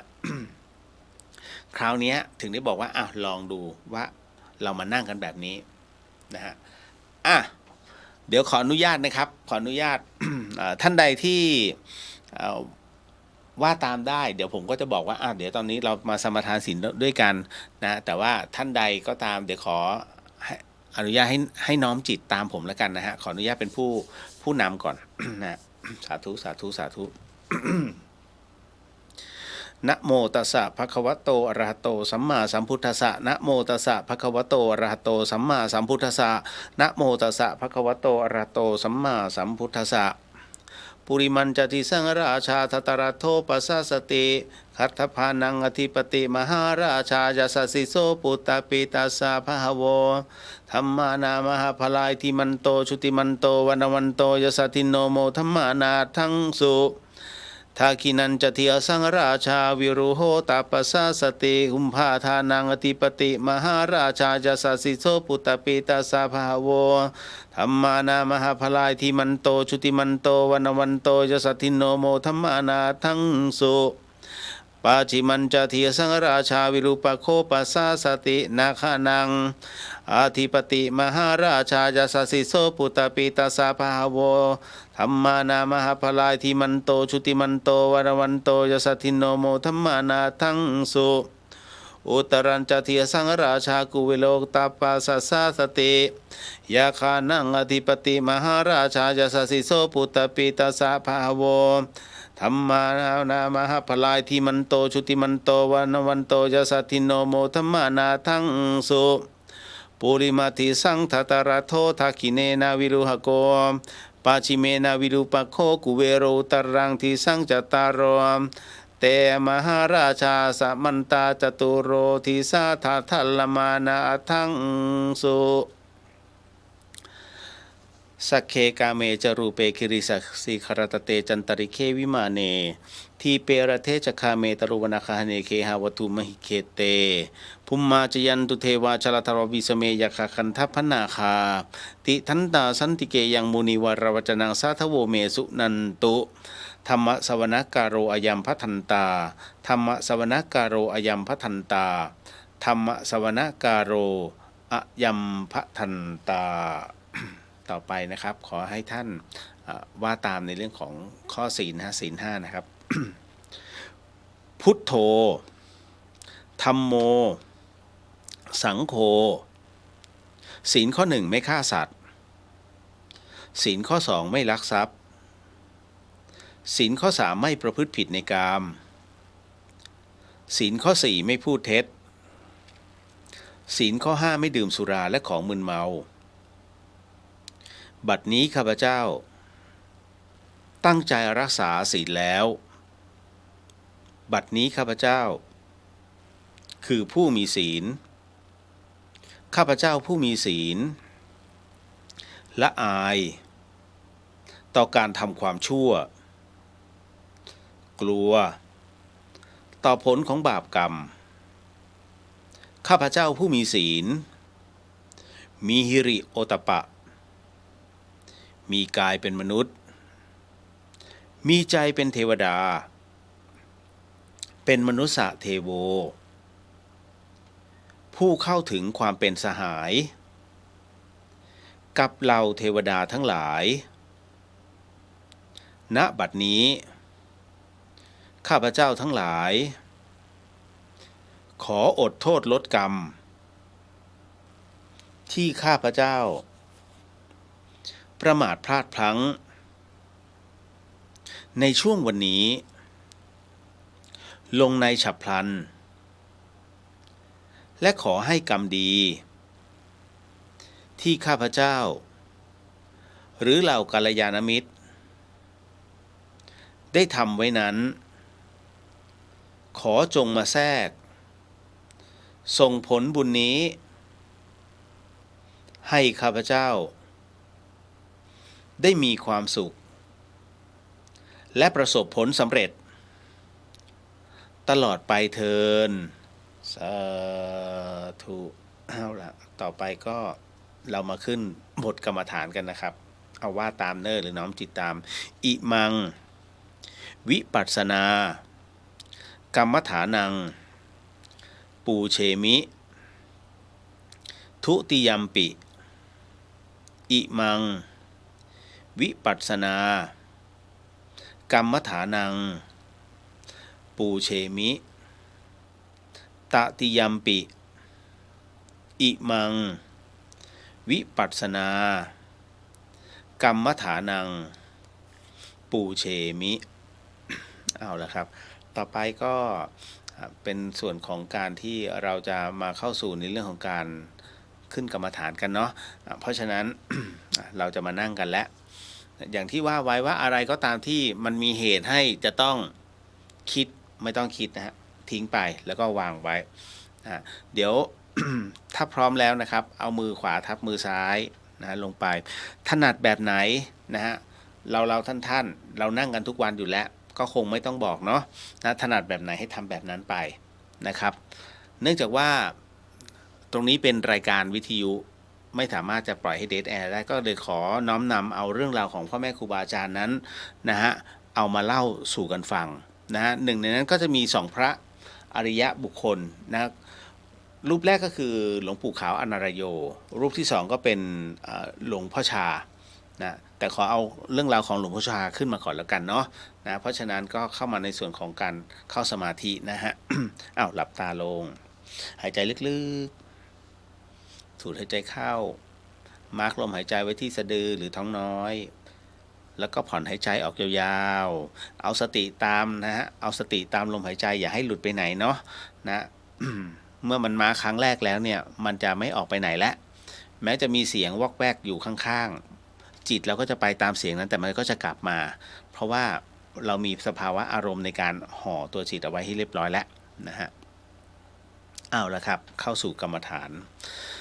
เป็นเรื่องราวของหลวงพ่อชาแค่ประโยคเดียวเล่นเอาตาสว่าง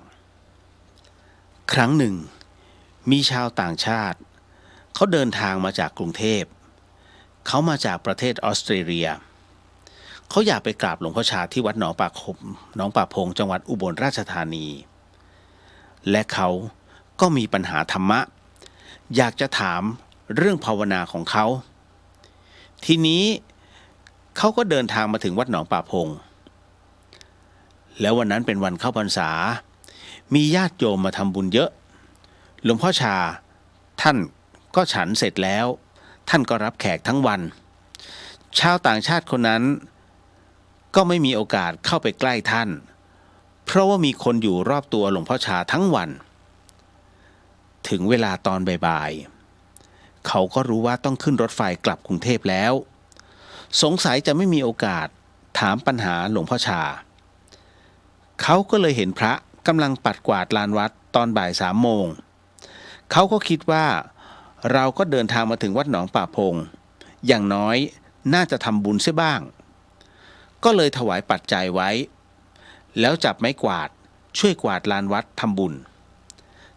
ญด้วยแรงกายกวาดลานวัดหลวงพ่อชาท่านเห็นชาวต่างชาติกำลังช่วยกวาดลานวัดท่านก็ลุกจากที่นั่งแล้วก็เดินไปหาแล้วท่านก็พูดขึ้นว่าโยมถ้าจะทำอะไรให้ใส่ใจ 100% ในสิ่งนั้นๆโยมคนนั้นเขาก็รับคำพูดของหลวงพ่อเขาก็มาบอกอาจารย์ญาณธรรมโมว่าคำพูดนั้นเป็นคำพูดที่ดีมีประโยชน์ที่สุดในชีวิตของเขาเป็นธรรมบทที่ได้แก้ปัญหาของเขาได้หลายอย่างทุกประการเพราะเขาไปพิจารณาว่าเวลาเรากลับบ้านอยู่กับครอบครัวให้ใส่ใจ 100% ในชีวิตครอบครัวเวลาเราเข้าไปที่ทำงานให้ใส่ใจ 100% ในงานหน้าที่และที่ทำงานของเราเวลาเราจะทำกิจอะไรให้เราตั้งจิตในหน้าที่ในงานนั้น 100% เรื่องนี้คัดลอกจากหนังสือของนอกของในพระอาจารย์ญาณทโรวัดป่ารัตนวันวังน้ำเขียวในหน้าที่121ถึง122เรื่องต่อมาเป็นเรื่องราวของหลวงปู่ขาวอานารโยซึ่งตอบคำถามนะกับเรียกว่าหลานของท่านหลานท่านถามว่าเวลาพระท่านสวดกุศลามาติกาให้ผู้ตายจะได้รับบุญไหมปู่หลวงปู่ขาวก็เลยตอบว่าปู่ก็ยังไม่เคยตายและยังไม่เคยมีใครมาสวดกุสุมามาติกาให้ปู่จะไปรู้ได้อย่างไรว่าได้รับหรือไม่ได้รับถ้าถามเก่งๆอย่างนี้ก็ไปถามผู้ที่เขาตายแล้วดูสิว่าเขาได้รับหรือเปล่าแล้วค่อยมาบอกปู่หลานก็ถามอีกว่าอีกแล้วปู่นี่รวดเร็วจริงหลานก็เซ่อจริงหาถามไม่เข้าเรื่องความจริงคิดจะถามว่าในธรรมะท่านบอกว่าผู้ตายได้รับไหมต่างหากหลวงปู่ขาวก็ตอบว่าในธรรมท่านมิได้บอกไว้ว่าเวลาคนตายแล้วให้ไปสวดกุศลามาติกาให้บอกแต่การทำอุทิศส่วนบุญส่วนกุศลให้ถึงผู้ตายที่ควรได้รับกุศลทานของญาติที่อุทิศให้ก็มีไม่อยู่ในฐานะจะรับได้ก็มีหลานจึงถามต่อไปว่าที่ได้รับผลบุญของญาติไม่ได้เพราะเหตุไรปู่หลวงปู่ขาวจึงตอบไปว่าเพราะฐานะที่จะได้รับไม่อำนวยเช่นผู้ต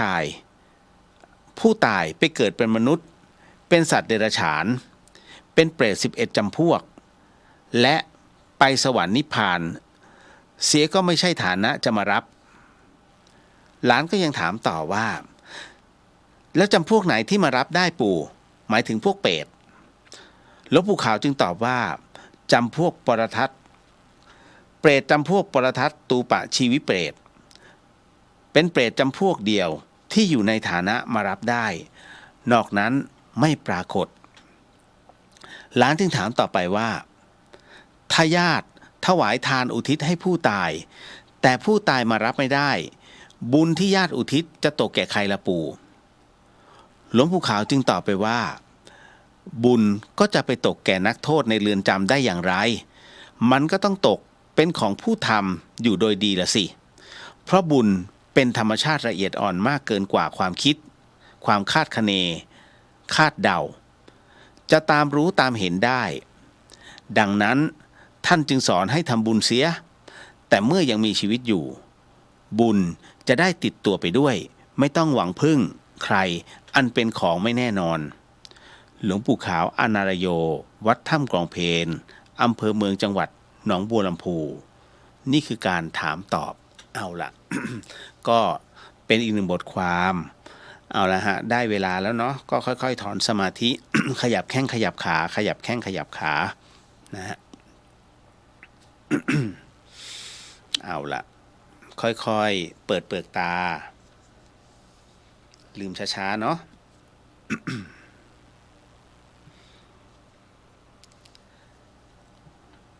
ขออนุญาตนะครับ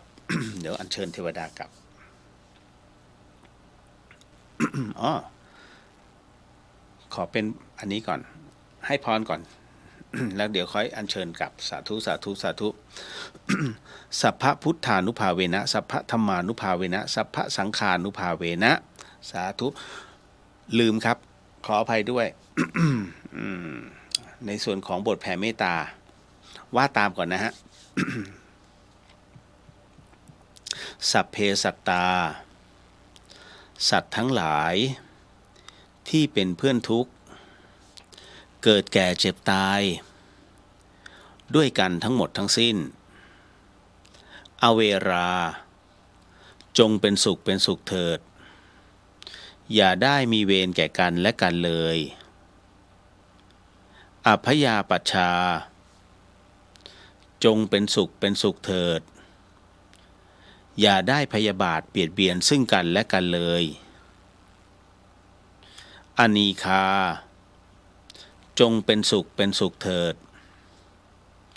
อย่าได้มีความทุกข์กายทุกข์ใจเลยสุขีอัตตานังปริหารันตุ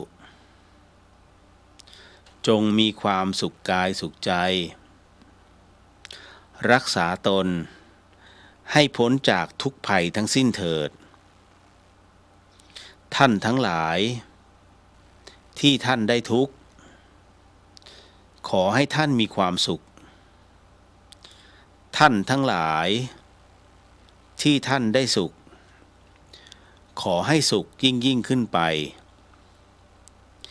สัพเพสัตตาสัตว์ทั้งหลายที่เกิดเป็นชลาภุชะที่เกิดเป็นอันทชะที่เกิดเป็นสังเสทชะที่เกิดเป็นโอปปาติกะจงมารับเอากุศลและผลบุญให้ท่วนทั่วทุกตัวสัตว์เทินสาธุสาธุสาธุ ต่อไปก็ขออนุญาตเนาะ ให้พรก็เดี๋ยวเราจะได้ไปในส่วนของถามตอบเลย สัพพพุทธานุภาเวนะสัพพธรรมานุภาเวนะสัพพสังฆานุภาเวนะพุทธรัตนังธรรมรัตนังสังฆรัตนังตินนันรัตนานังอนุภาเวนะจตุรสีติสหัสธรรมาคันธานุภาเวนะปิตกัตยานุภาเวนะชินสาวกานุภาเวนะสัพเพเตโรคาสัพเพเตพยาสัพเพเตอันตรายาสัพเพเตอุปัฏฐวาสัพเพเตทุนิมิตาสัพเพเตอวมังคราวินาสันตุ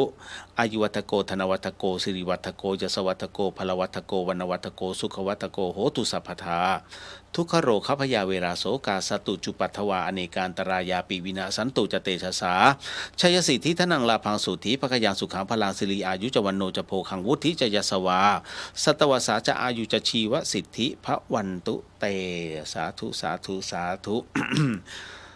ทุกขปัตตาจนิทุกขาพยาปัตตาจนิพยาโสกาปัตตาจนิโสกาโหนตุสัพเพปิปานิโนเอตาวตาจะอัมเหหิสัมปตังปุญญสัมปตังสัพเพเทวานุโมทันตุสัพพสัมปติสิทธิยาทานังทาทันตุสัทธายาสีลังรักขันตุสัพพทาภาวนาภิรตาโหนตุขาชันตุเทวตาคตา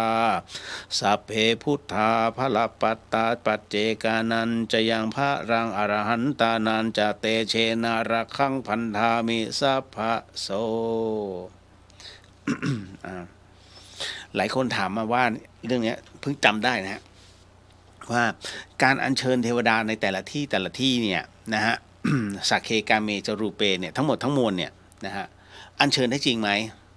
คำตอบคือมีทั้งได้และไม่ได้นะฮะเทวดาไม่ใช่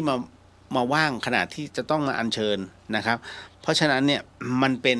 ส่วนหนึ่งมันเป็นบทหนึ่งของพิธีกรรมอันนี้เป็นบทของพราหมณ์นะฮะมันอยู่ในคัมภีร์สามเวทด้วยนะฮะ ในส่วนของอัญเชิญเทวดานะเพราะฉะนั้นพระพุทธเจ้าเนี่ยท่านไม่ได้ปฏิเสธเรื่องราวเหล่านี้นะฮะทั้งหมดทั้งมวลเนี่ยมันจึงถูกบรรจุเอาไว้ตรงนี้ไม่สวด เป็นอะไรไหมก็ไม่เป็นไรแต่จริงๆเนี่ยอัญเชิญเพื่อให้เกียรตินะครับดีกว่าเพราะเราก็ไม่มั่นใจเหมือนกันว่าเพราะท้ายที่สุดแล้วท่านมาลงไหมหรือว่าท่านมารับรู้ไหมนะแต่ว่าถ้าในส่วนของอโหสิกรรมมาต้องบอกฮะเพราะว่าในบทของอโหสิกรรมเนี่ยมันจะมีอันนึงที่ขอเชิญทั้งหมดทั้งมวลเรียกว่าวิงวอนแม้กระทั่งท่านท้าวพญายมราชก็ต้องมาโฟกัสตรงนี้ด้วยเพราะมันเป็นบทวิงวอนนะตรงนี้นะฮะอันนี้ต้องบอกไว้ก่อนเพราะว่าจำได้ว่าพ่อแม่ครูบาอาจารย์เนี่ยท่านได้เคยถกตรงนี้แล้วก็คุยกันหลวงพี่ภัสกรท่านก็เคยถกเรื่องนี้นะฮะ ก็เลยถึงได้บอกว่ามันไม่ค่อยจะเหมือนใครแล้วก็บทอโหสิกรรมอ่ะของ ของบทของหลวงพี่ภัสกรถือว่าละเอียดที่สุดแล้วนะฮะเอาละครับ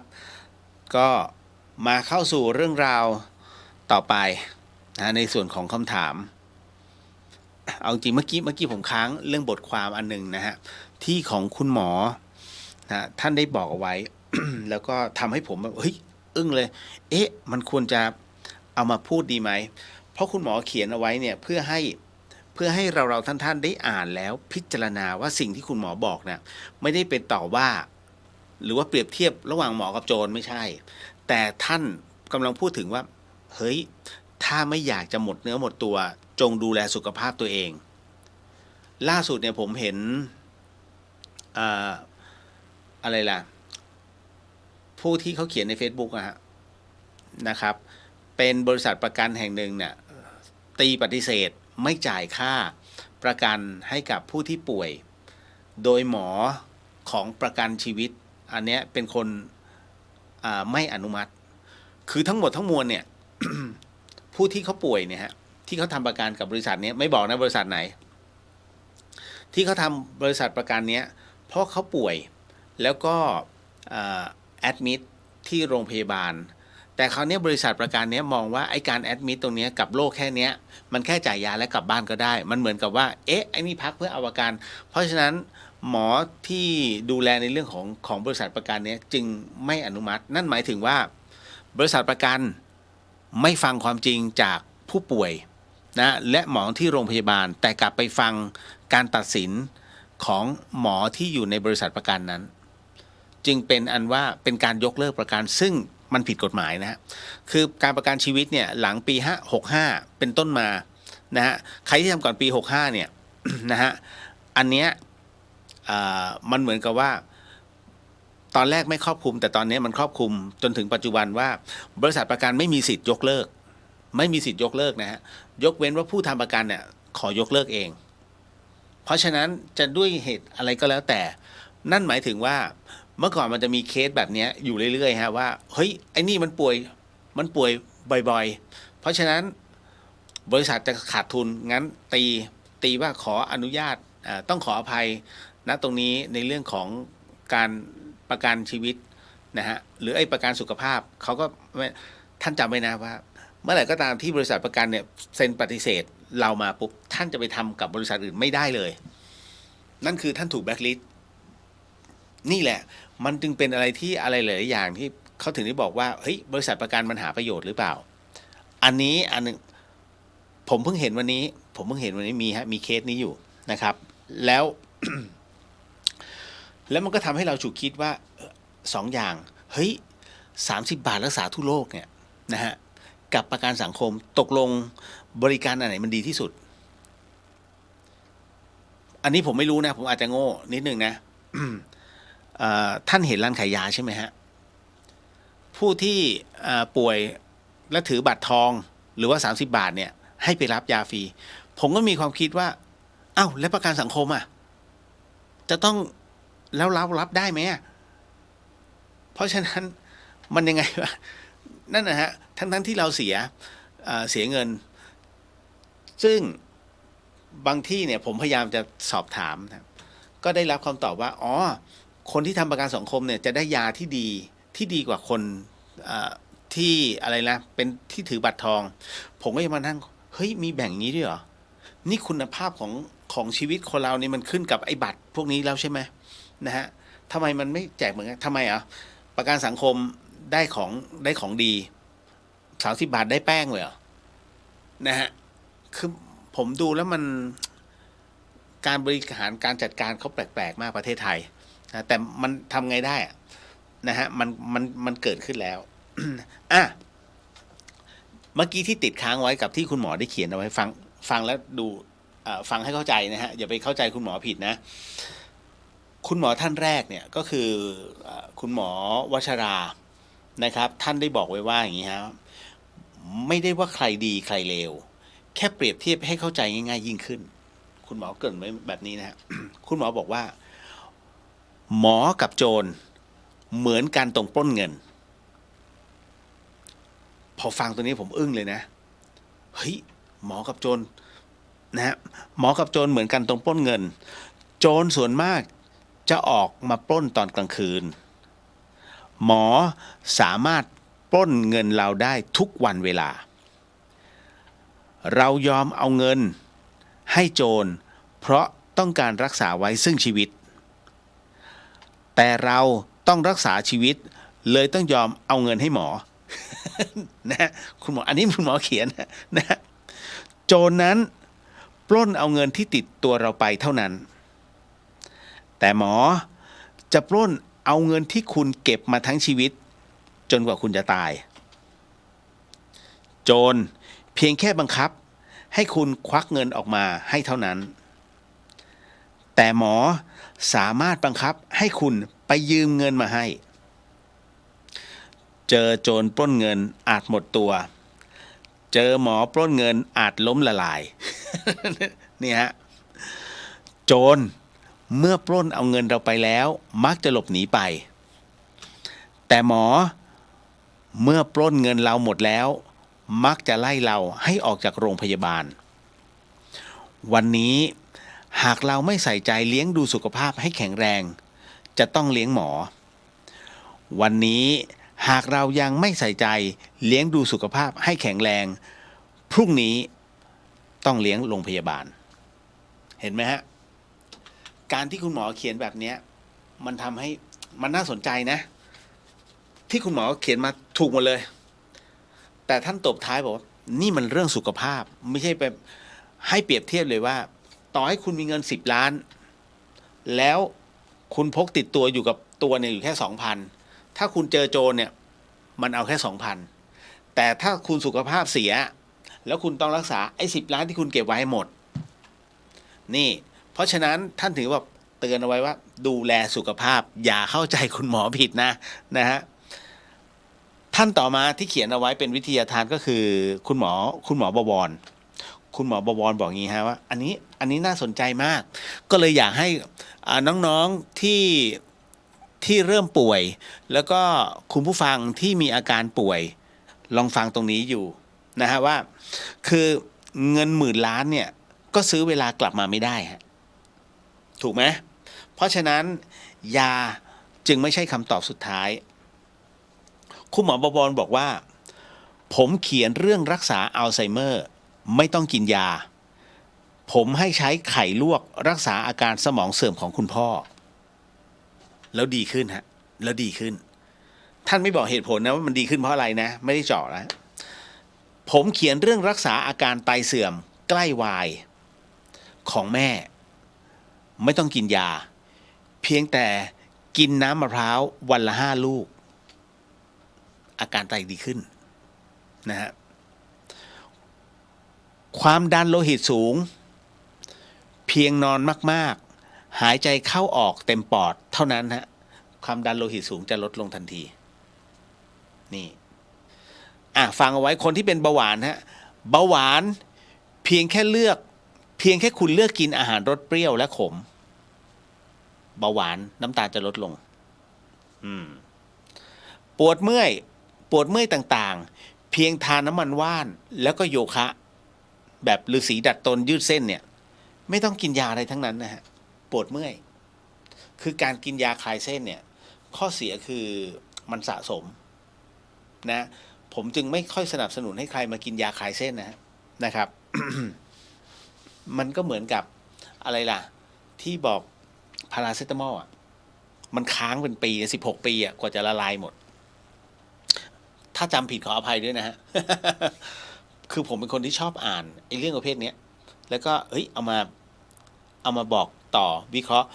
ทั้งหมดทั้งมวลให้ใช้การพิจารณาเป็นส่วนสำคัญฟังต่อไปคนที่เป็นกรดไหลย้อนกรดไหลย้อนเพียงงดน้ำเย็นกินแต่น้ำร้อนกรดไหลย้อนก็จะทุเลาลงมะเร็งปอดหมอโรงพยาบาลหยุดรักษาให้กลับบ้านนอนรอเวลาสิ้นบุญที่บ้านคุณหมอบอกงี้ผมแนะนำเพียงตากแดดตอนเช้าสูดโอโซนใต้ต้นไม้ใหญ่ตอนเที่ยงอาการดีขึ้นจนหมอโรงพยาบาลขอรักษาต่อนะฮะท่านที่ไม่เชื่อก็ไม่เชื่อท่านที่กังวลก็อย่าทำตามดีชั่วอยู่ที่ท่านเลือกสุขภาพท่านดูแลเองทำที่ท่านเชื่อทำที่ท่านสบายใจครับผมเชื่อของผมอย่างนี้ผมดูแลครอบครัวของผมอย่างนี้ลูกสาวแนะนำให้ผมเขียนเล่าเป็นวิทยาทานให้เป็นอีกหนึ่งทางเลือกที่บอกเล่าเพราะเดิมแม่ป่วยถามใครก็ไม่บอกจะขายแต่ยาผมจึงเอาประสบการณ์มาเล่าให้เพื่อนๆธรรมชาตินิยมฟังหมายถึงว่าคนที่นิยมแบบการรักษาแบบธรรมชาตินะครับท่านโปรดใช้โยนิโสมนสิการนะฮะพอฟังแล้วเรื่องเสร็จปุ๊บก็โอปนายิโกนะฮะน้อมมา นะครับก็นี่คือสิ่งที่คุณหมอทั้งสองได้เขียนนะฮะอันนี้ก็คือสิ่งที่คุณหมอบวรนั้นได้รักษาสุขภาพโดยธรรมชาติบำบัดของแท้นะฮะก็ไปกรอฟังทีหลังได้นะฮะท่านใดที่สงสัยนะครับอันนี้ เก็ตนะก็ถ้ามีเกร็ดอะไรดีๆแบบนี้เดี๋ยวเขาจะเอามาเล่าให้ฟังแต่ส่วนใหญ่ผมก็จะหนักไปทางเรื่องของพ่อแม่ครูบาอาจารย์ นะฮะมีผู้ถามมาว่าระหว่างสร้างโบสถ์สร้างเจดีย์สร้างกุฏิสร้างวิหารเราควรจะเลือกสร้างอะไรก่อนอะไรหลังครับ นะฮะอันนี้เข้าใจสำหรับผู้ถามว่า ถ้าเราจะต้องการสร้างเนี่ยนะสร้างโบสถ์สร้างเจดีย์สร้างกุฏิสร้างวิหารเราควรเลือกสร้างอะไรก่อนอะไรหลัง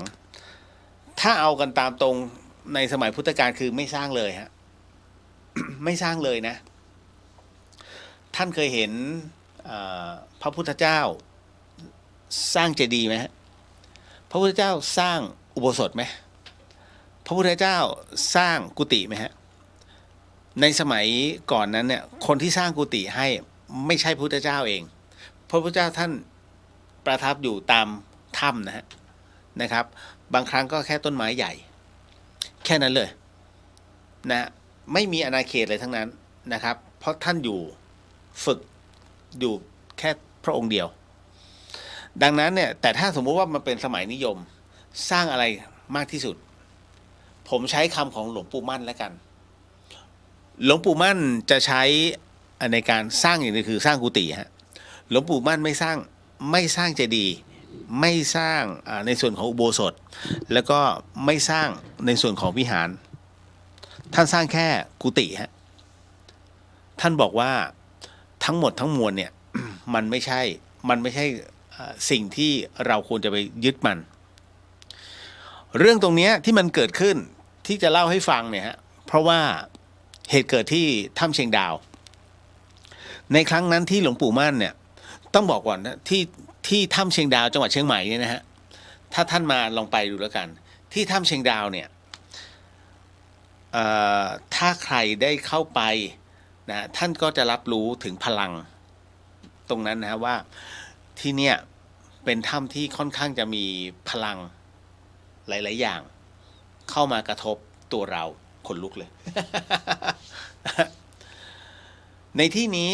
นะ พ่อแม่ครูบาอาจารย์หลายรูปฮะที่เข้าไปทำกรรมฐานในสมัยก่อนนะยังไม่เป็นวิสาหกิจชุมชนตอนนี้นะครับ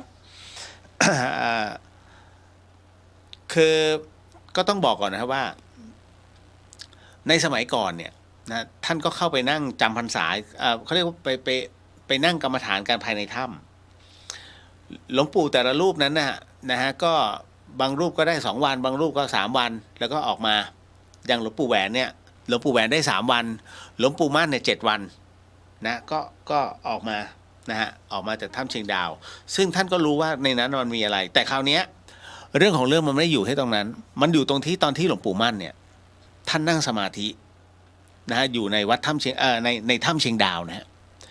ณตรงนั้นเองภายในสภาวะของกรรมฐานนั้นท่านได้สัมผัสถึงวิญญาณ2 ดวงเป็นวิญญาณพี่วิญญาณน้องนะฮะวิญญาณพี่วิญญาณน้องนั้นหมายถึงว่าวิญญาณของคนพี่คือผู้หญิงวิญญาณน้องคือสามเณรนะฮะหลวงปู่มั่นก็เลยถามนะวิญญาณทั้ง2 ดวงไปว่าทำไมเจ้ายังไม่เกิดทำไมเจ้ายังจึงต้องมาวนเวียนอยู่ในถ้ำเชียงดาวแห่งนี้วิญญาณทั้ง2 ดวงนั้นนะฮะก็ตอนแรกไม่ยอมบอกไม่ยอมพูดอะไรเลยนะฮะก็เลยพอหลวงปู่มั่นเนี่ยซักอยู่เรื่อยๆวิญญาณคนพี่ผู้หญิงเนี่ยก็เลยบอกว่าเนื่องจากว่าดิฉันกับน้องเนนเนี่ยสร้างเจดีย์เอาไว้แล้วยังไม่เสร็จนะฮะบังเอิญว่าแล้วก็เลยตายก่อนพอตายก่อนเสร็จปุ๊บเนี่ยความที่เขาเรียกว่าตัวกูของกูอะเจดีย์เนี่ยมันยังไม่เสร็จพอมันยังไม่เสร็จปุ๊บความยึดมั่นถือมั่นมันยังอยู่พอความยึดมั่นถือมั่นมันอยู่มันไม่สงบไงฮะก็เลยมองว่า เมื่อมันไม่สงบก็จำเป็นจะต้องเฝ้าก็ต้องหาคนมีบุญมาสร้างให้เสร็จวิญญาณทั้ง2 ตนเนี้ยจึงมาขอหลวงปู่มั่นว่าอยากให้ท่านอาจารย์ช่วยเป็นเนื้อนาบุญบอกบุญเพื่อสร้างเจดีย์ตรงนี้ให้สำเร็จก่อนหลวงปู่มั่นตอบปฏิเสธครับนะฮะหลวงปู่มั่นตอบปฏิเสธกับวิญญาณทั้ง2 ดวงโดยบอกไปว่าการที่จะต้องมาสร้างตรงนี้มันเป็นห่วงแล้วมันทำให้ไม่สงบถ้าสร้างเสร็จปุ๊บแล้วยังไงต่อนะฮะเราออกจากกรรมฐานแล้วเราไปที่นู่นที่นี่วันหนึ่งมีคนมากระทืบมีคนมาตีเจดีย์ตรงนี้รู้สึกแล้วไงใจมันจะไม่สงบมันก็ยังอยากจะซ่อมต่อมันไปยึดติดนะตรงนั้นหลวงปู่มั่นบอกว่านี่แหละเหตุผลที่ทำไมจึงไม่สร้างและไม่ซ่อมหลวงปู่มั่นก็เลยบอกว่าเอาอย่างนี้แล้วกันเดี๋ยวเราจะขอเอาอิฐนะฮะบางส่วนนะตรงเนี้ยนะเอาไปเพื่อที่จะได้ทำพื้นในการเดินจงกรมนะฮะทำพื้นในการเดินจงกรมแล้วทุกครั้งไปเวลาเราเดินจงกรมนะท่านทั้ง2 คนก็จะได้บุญด้วยเช่นกันวิญญาณ2 ตนเนี้ยนะฮะพอได้ฟังหลวงปู่มั่นพูดแบบนั้นก็พิจารณาอย่าลืมนะฮะหลวงปู่มั่นเป็นครูบาอาจารย์เป็นพระอาจารย์ใหญ่ในเรื่องของสายกรรมฐานดังนั้นเนี่ยท่านจึงรู้วาระนะฮะจึงรู้วาระของแต่ละวิญญาณแต่ละดวงว่าเขามีความต้องการอะไรวิญญาณทั้ง2 ดวงเนี้ยจึงตอบตกลงพอบอกตอบตกลงตรงนั้นเสร็จปุ๊บหลวงปู่มั่นก็เลยให้ทั้ง2 คนเนี่ยสมาทานศีลนะฮะ พอสมาทานศีลเสร็จปุ๊บเนี่ยคราวนี้ทั้งหมดปล่อยวางแล้วฮะพอปล่อยวางเสร็จปุ๊บก็หายไปก็คือไปเกิดวันที่หลวงปู่มั่นนั้นเดินจาริกมาเรื่อยๆจนถึงวัดถ้ำดอกคำที่อำเภอพร้าวแล้วท่านบรรลุธรรมนะฮะพอบรรลุธรรมเสร็จปุ๊บเนี่ยท่านก็จาริกต่อไป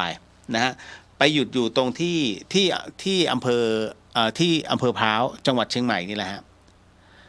ปัจจุบันเป็นวัดป่าอาจารย์มั่นณจุดตรงนั้นเองเนี่ยฮะหลังจากที่ท่านได้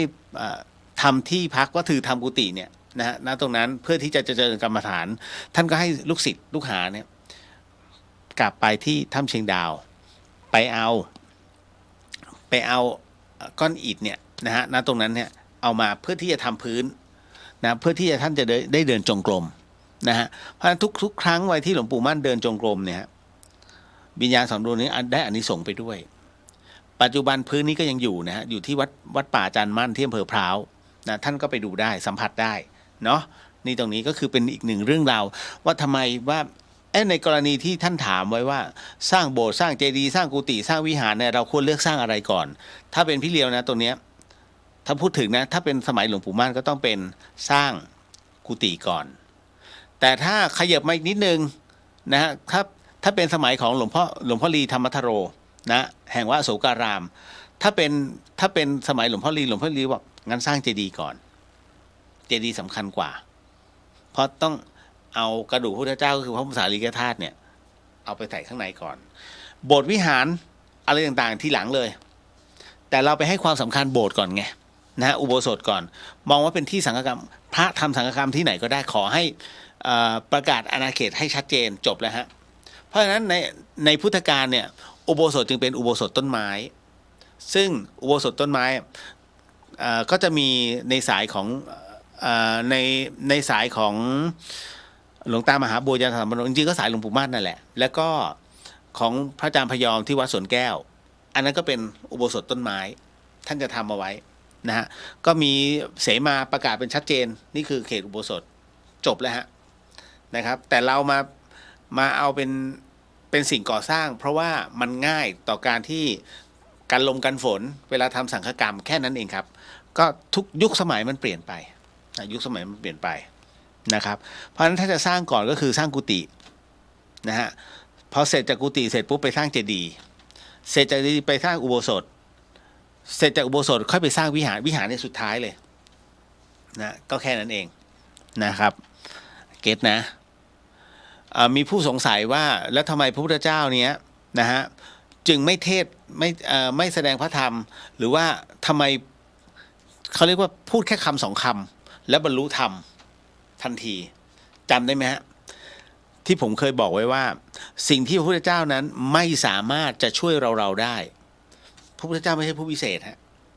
4ประการที่พระพุทธเจ้าไม่สามารถจะช่วยเราได้ฮะ1ในเรื่องของกฎแห่งกรรมใครกรรมมันเมื่อใครทำก็ต้องรับผลกรรมตรงนั้นถูกไหมฮะ2ในเรื่องของปัญญ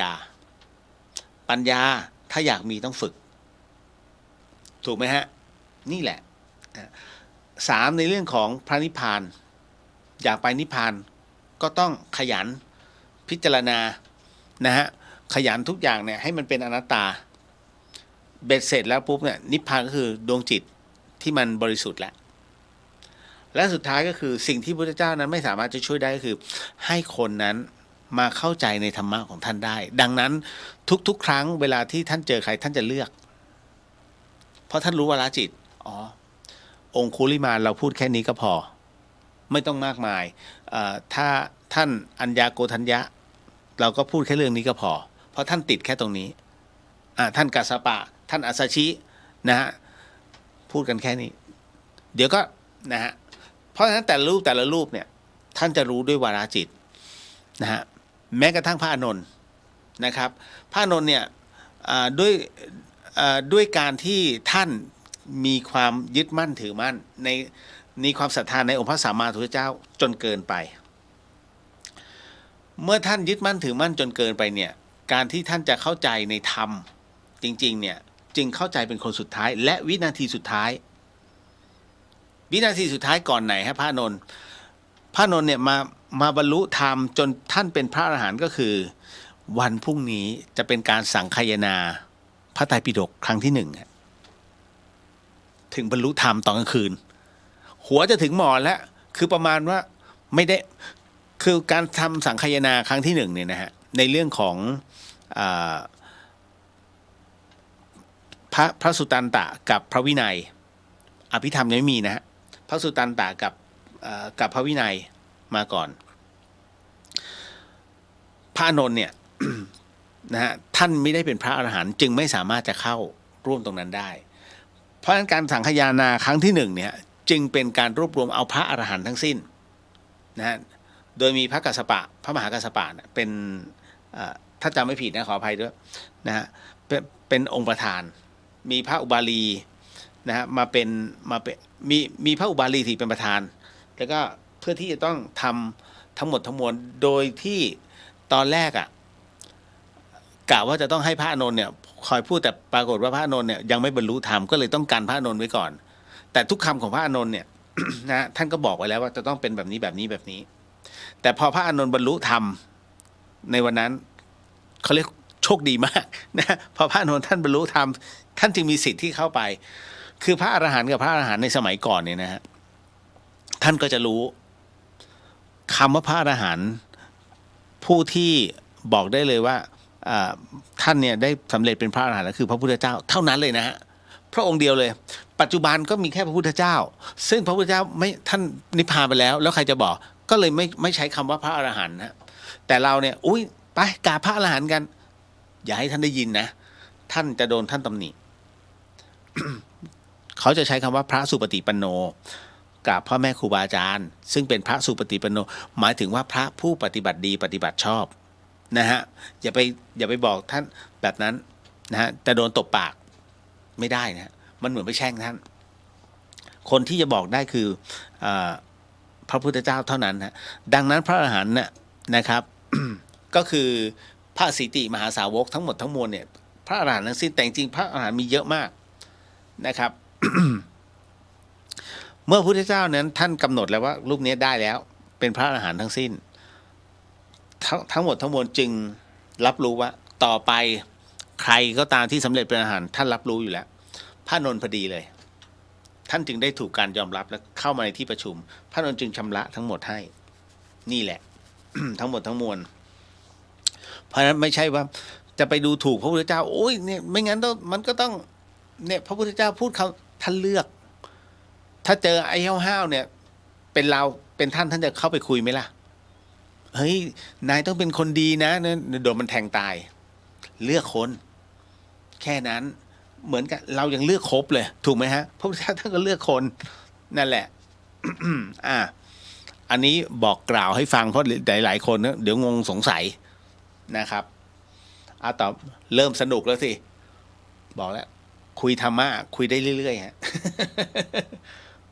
เวลาเราเล่ามันจะมีสตอรี่ของมันอยู่เวลาใส่บาตรจิตเราต้องใจจดใจจ่อกับสิ่งใดในความต้องในความต้องการคะ เอาจริงนะมันมีกี่คนที่ท่านใส่บาตรแล้วเนี่ยจะต้องเตรียมใจก่อนว่าฉันจะต้องนึกถึงเรื่องราวเหล่านั้นเรื่องราวเหล่านี้มันมีไม่กี่คนนะจริงๆแล้วเนี่ยการใส่บาตรแทบจะทุกคนนะฮะนึกถึงอย่างเดียวคือเราต้องการทำบุญก็คือเป็นการให้ทานเนี่ยเป็นการนำเอาทานรู้จักสละออกเนี่ยข้าวของตรงนี้เอาใส่บาตรพระพอใส่เสร็จปุ๊บท่านให้พรทำไมเรารู้สึกว่ามันอิ่มใจอ่ะท่านจะไม่นึกถึงเรื่องเลยจริงๆมันไม่มีการนึกถึงนะฮะเพราะการไม่นึกถึงการไม่ตั้งหวังบุญเต็มเปี่ยมแต่ถ้าท่านนึกถึงเขาเรียกว่าอันเนี้ยทำเพื่อประสงค์นะทำบุญเพื่อมีวัตถุประสงค์บุญมันได้แค่ครึ่งเดียวถามว่าแล้วรู้ได้ยังไงว่าบุญได้ครึ่งเดียวมันอยู่ที่เจตนาของแต่ละท่านเพราะท่านน่ะถ้าใจท่านไม่ได้คิดใจท่านน้อมนำด้วยความอิ่มเอิบอันนี้มัน100%ใจท่านฟ้องอยู่แล้วทำอะไรก็ตามหากมีแผนนะฮะหรือว่ามีผลประโยชน์ปุ๊บเนี่ยเกิดมามันเวลาเราทำไปแล้วเนี่ยมันได้ไม่เต็มร้อยนะหลวงพ่อชายังพูดเลยเมื่อกี้เห็นป่ะทำอะไรก็ให้ทำมันเต็ม100%นี่เพราะฉะนั้นเนี่ยการใส่บาตรจริงๆจิตไปจดจ่อนะใส่บาตรสมมุติว่าท่านไม่ลงใจกับพระรูปนี้ท่านบางคนไม่ใส่ไว้ผิดไหมไม่ผิดนะฮะแต่จิตของท่านขุ่นมัวถูกไหมเพราะฉะนั้นเราเราต้องการที่รู้จักฝึกจิตของเราให้เป็นทานให้รู้จักสละออกไป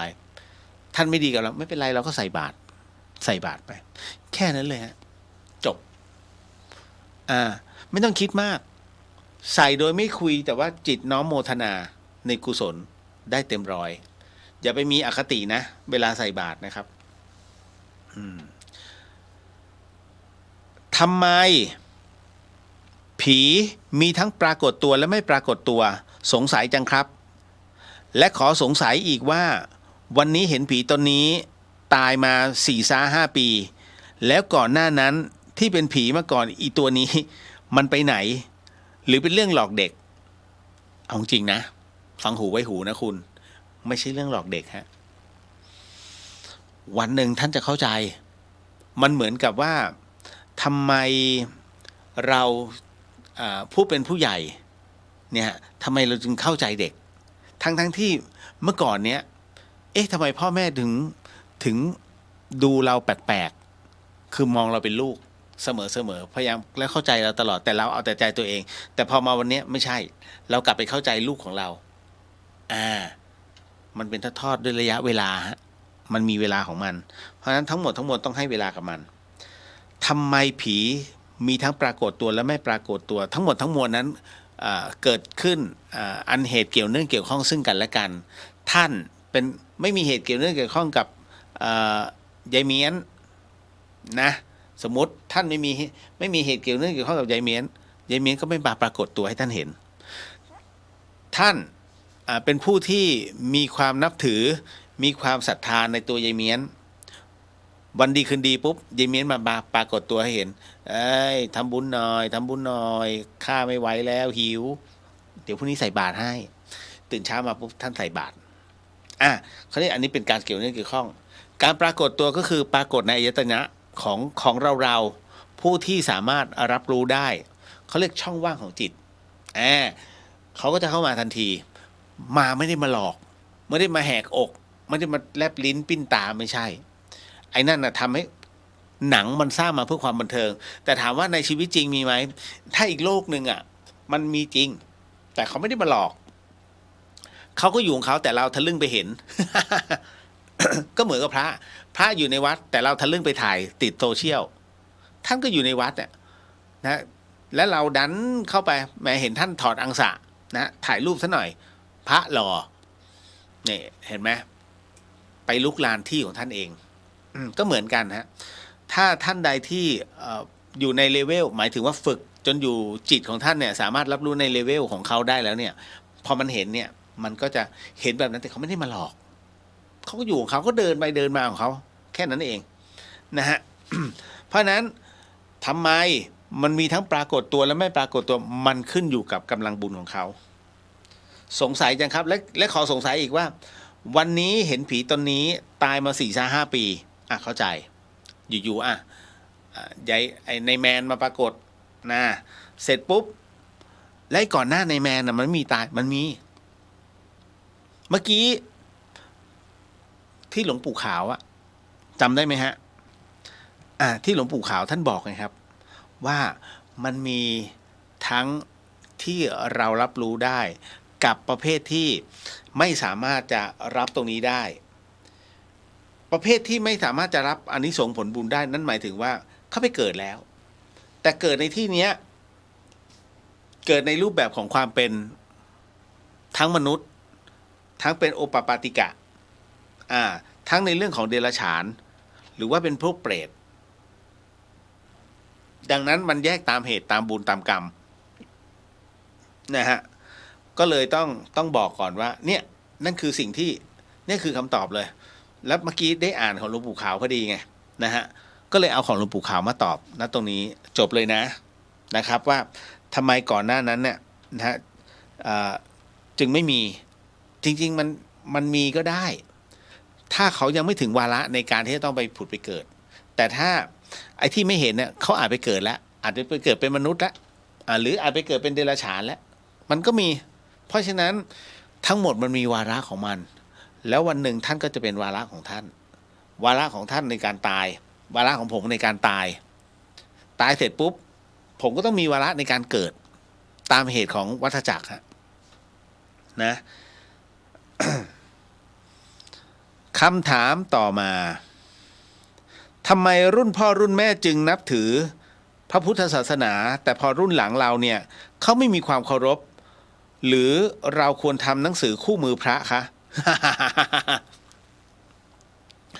คืออย่างนี้ฮะรุ่นพ่อรุ่นแม่แม้กระทั่งรุ่นเราเนี่ยต้องถามว่ารุ่นเราเนี่ยเราอายุเท่าไหร่แค่นั้นเลยฮะคือรุ่นพ่อรุ่นแม่สมมุติคุณแม่ผมเนี่ย80นะฮะในสมัยก่อนเนี่ยมันไม่มีทีวีมันมีแต่วิทยุแล้วก็รับได้บ้างไม่ได้บ้างเขาก็อยู่ภาษาเขาในสมัยคุณแม่ผมเนี่ยสมัยสงครามโลกเขาจุดเทียนอ่านหนังสือนะฮะไฟฟ้าต้องดับเพราะไม่งั้นมันทิ้งระเบิดพูดถึงสงครามน่ากลัวนะมีอะไรก็ตุนไว้หน่อย นะฮะคุณเชื่อไหมประเทศจีนเขาเตรียมเอาอะไรไว้หลายอย่างนะอันนี้ อันนี้แค่เล่าสู่กันฟัง คุณเชื่อไหมประเทศจีนเนี่ยเขาเตรียมวัตถุดิบที่ทำให้ประชาชนประเทศเขาเนี่ยอยู่ได้เป็นปีๆเนี่ยฮะ10 กว่าปีอ่ะนั่นคือเขาพยายามทำอาหารแบบถนอมอาหารมันเหมือนกับมีอะไรบางอย่างเกิดขึ้นแล้วนะกำลังจะเกิดขึ้นคุณสังเกตไหมตอนนี้สหรัฐอเมริกาก่อเรื่องไปทั่วโลกเลยประธานาธิบดีทรัมป์ขึ้นภาษียับเยินผมก็เลยมานั่งคิดวันนั้นก็คุยเล่นๆนะฮะสมมุติทั้งโลกเลยไม่ส่งของไปขายที่อเมริกาเลยฮะบอยคอตอเมริกามันจะเป็นยังไงต่อไปอันนี้คือคิดเล่นๆนะครับเพราะตอนนี้ที่โดนเนี่ยก็คือแคนาดาเม็กซิโกจีนถูกไหมฮะชาติอื่นยังไม่รู้นะแต่รู้ว่าโดนตัดงบทั้งหมดอ่ะนะ NGO กระจายหมดตอนนี้นะครับเพื่อที่มันเหมือนกับอเมริกาขาดดุลเยอะมากก็ไม่ขาดดุลได้ไงมันเป็นเรื่องของกรรมมันตีกลับไงทำกับใครเขาไว้คุณรู้ไหมว่าน้ำมันในเรื่องของน้ำมันสมัยก่อนประเทศไทยเราเนี่ยเวลาทำอาหารเราใช้น้ำมันอะไรฮะน้ำมันหมูเราไปซื้อมันหมูนี่มาเจียวเลยเอาน้ำมันเนี้ยนะฮะเอามาทำกับข้าวแต่โบราณเลยฮะพอรับวัฒนธรรมของอเมริกามาปุ๊บอเมริกาบอกว่าไอ้เนี่ยไม่ดีนี่มันต้องมีน้ำมันแบบนี้ที่คุณกินกันน่ะไอ้น้ำมัน ทั้งหลายเนี่ยนะที่มันสกัดมาหลายรอบแล้วเนี่ยตัวนี้ตัวดีนะฮะเพราะฉะนั้นน้ำมันหมูเนี่ยมันแค่มันผ่านกรรมวิธีเดียวคือการเจียวแล้วมันใช้ไอ้นั่นน่ะหลายอันจนสุดท้ายมายอมรับแล้วก็เมื่อก่อนมียาตัวหนึ่งฮะยาแก้ไข้เขาเรียกว่ายา ABC มันเป็นยาเม็ดสีชมพูคล้ายๆยาโรคหัวใจเป็นสีชมพูคนเฒ่าคนแก่จะรับรู้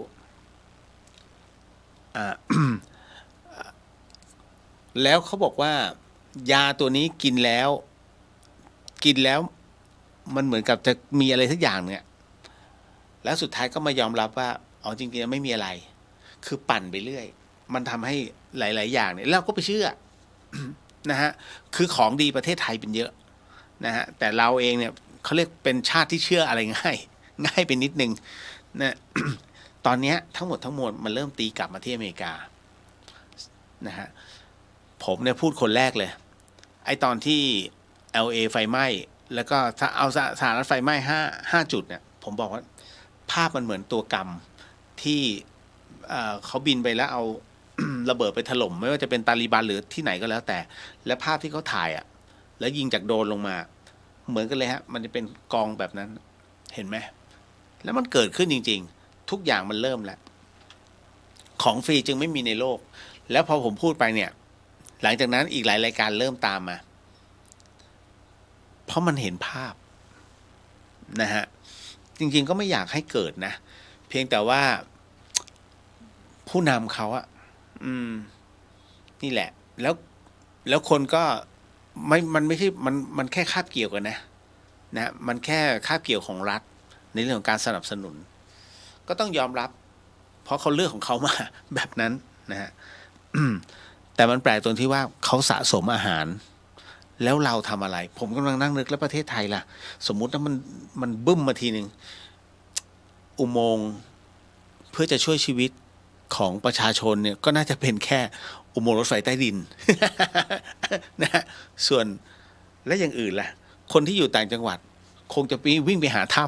ำ แล้วเราจะมีอาหารสำรองกันไหมวะ อะไรอย่างเงี้ยนั่งนึกเล่นๆก็คือท้ายสุดก็นั่งภาวนากันไป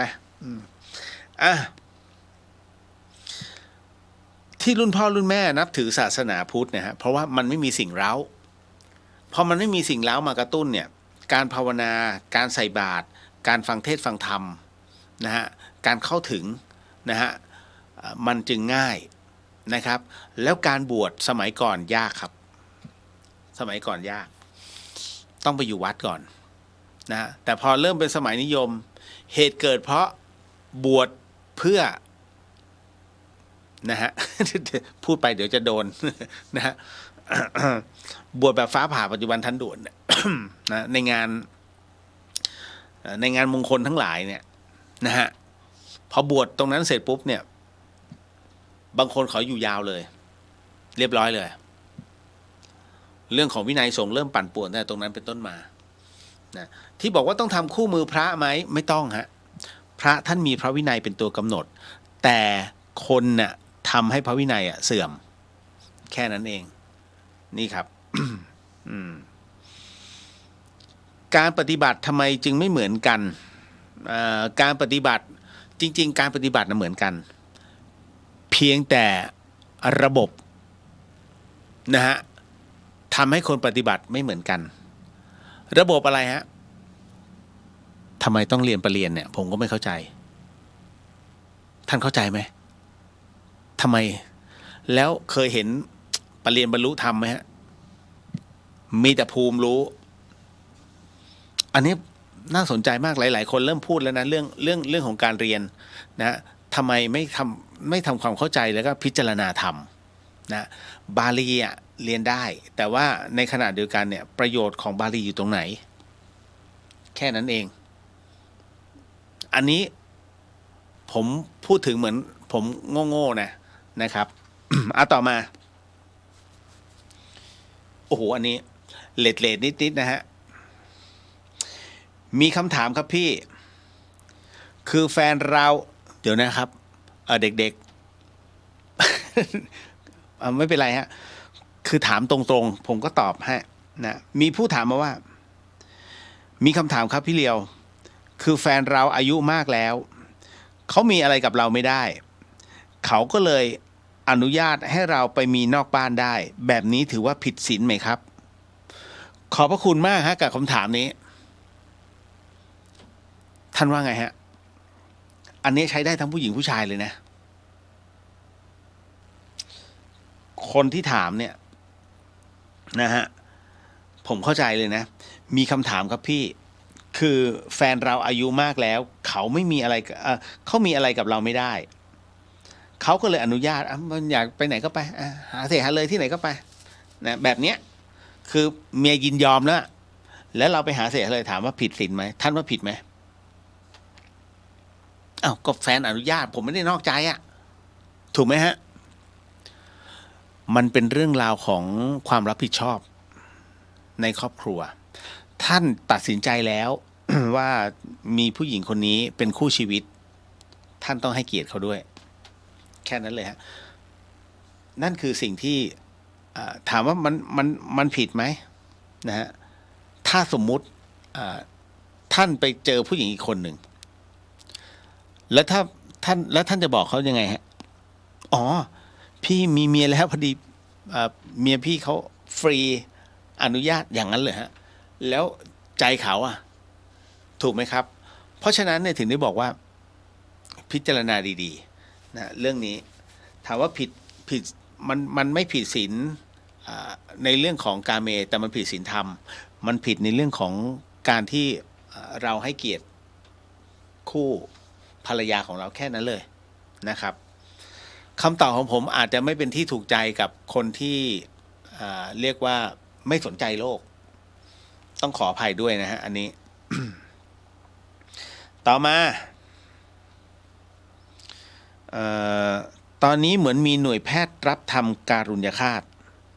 อันนี้ถือว่าเป็นการฆ่าโดยเจตนาไหมหรือถ้าคนจะทำเต็มใจให้ทำจะผิดด้วยไหมคือการทำการุญยฆาตเนี่ยฮะอย่างที่ผมเคยพูดเอาไว้ฮะว่า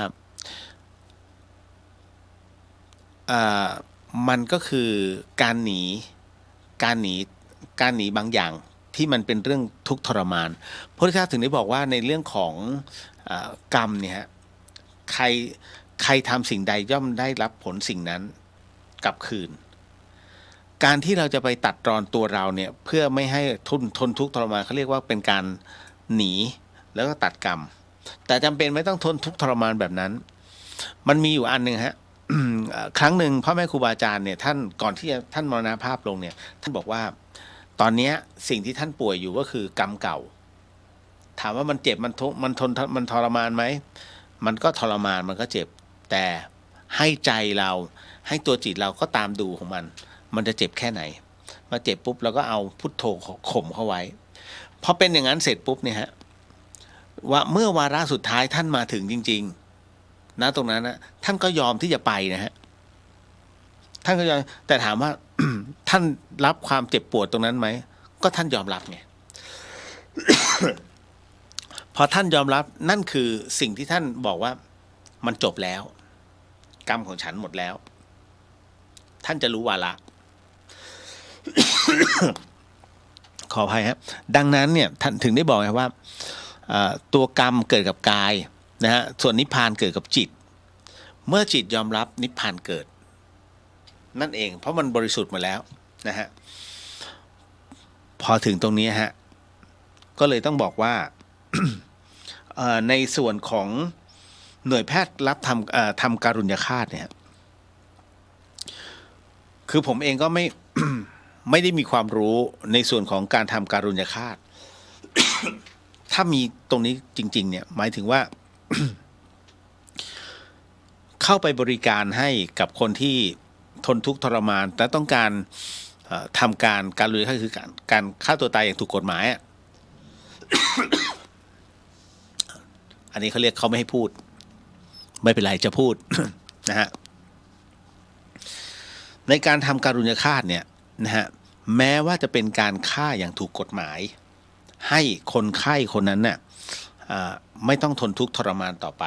มันเป็นการตัดรอนชีวิตนะฮะมันก็เหมือนกับไอ้วัวตัวเนี้ยมันหมดประโยชน์แล้วมันแก่แล้วยิงทิ้งเหรอฮะมันก็จะมีประเภทนี้หน่วยเข้าไปยิงวัวทิ้งไก่พิการดูดิมันก็ต้องมีคนเข้าไปจัดการแต่คราวนี้พอเป็นคนขึ้นมาเนี่ยโหถ้าทำอย่างนั้นได้เนี่ยท่านผมเห็นผมดู YouTube ของฝรั่งนะชาวต่างประเทศเขาเฮฮาปาร์ตี้ก่อนที่หมอจะฉีดยานอนหลับแล้วก็ฉีดยาพิษให้นั่นคือการทำการุญยฆาตนั่นหมายถึงว่าเอาตอนที่เขามีความสุขแล้วอย่าลืมนะฮะ มันคือการตัดรอนแต่ถามว่าคนไข้มีความสุขไหมมีความสุขเพราะฉะนั้นตอนทำการุญยฆาตเนี่ยต่างประเทศเขาให้ความสำคัญกับจิตจำได้ไหมฮะที่เคยบอกเอาไว้นานแล้วนะฮะจิตคนเราสำคัญที่สุดคือจิตสุดท้ายฮะถ้าจิตสุดท้ายนั้นอยู่ในความเขาเรียกว่าถ้าจิตสุดท้ายของเราอยู่ในความเวทนาหากมันมีเวทนาอยู่อันนี้ดิ่งนะแต่ถ้าเมื่อไหร่ก็ตามจิตของเรามีความสงบสุขนะมีความสดชื่นแล้วก็ค่อยๆหลับไปนะจิตมันฟูมฟักด้วยความสุขแล้วไปสุคติภูมิทันทีเพราะฉะนั้นเนี่ยณตรงนี้นี่เองเนี่ยผมไม่รู้ว่าชาวต่างชาติเขาเรียนรู้เรื่องของตรงนี้ได้อย่างไรแต่สิ่งที่เขาทำถูกต้องนั่นหมายถึงว่ามีความสุขเต็มที่แล้วแต่เขาสิ่งที่เขาทำไม่ถูกต้องคือการทำการุญยฆาตหากวาระสุดท้ายของเขานี่มีความสุขด้วยการเป็นไปตามธรรมชาติอันนี้จะดีมากนะฮะเพราะฉะนั้นทีมทำการุญยฆาตอันนี้ต้องระมัดระวังนิดนึงนะคุณหมอทั้งหลายถ้ามีนะฮะอันนี้เขาบอกว่าเหมือนมีหน่วยแสดงว่าท่านก็ยังไม่เต็มร้อยถูกไหมนะฮะแล้วถามว่าคนไข้ที่เต็มใจจะทำผิดด้วยไหมเขาเรียกว่าอันนี้เป็นผู้ที่จงใจจะตัดรอนนะตัดรอนตัวกรรมแค่นั้นเองนั่นแหละ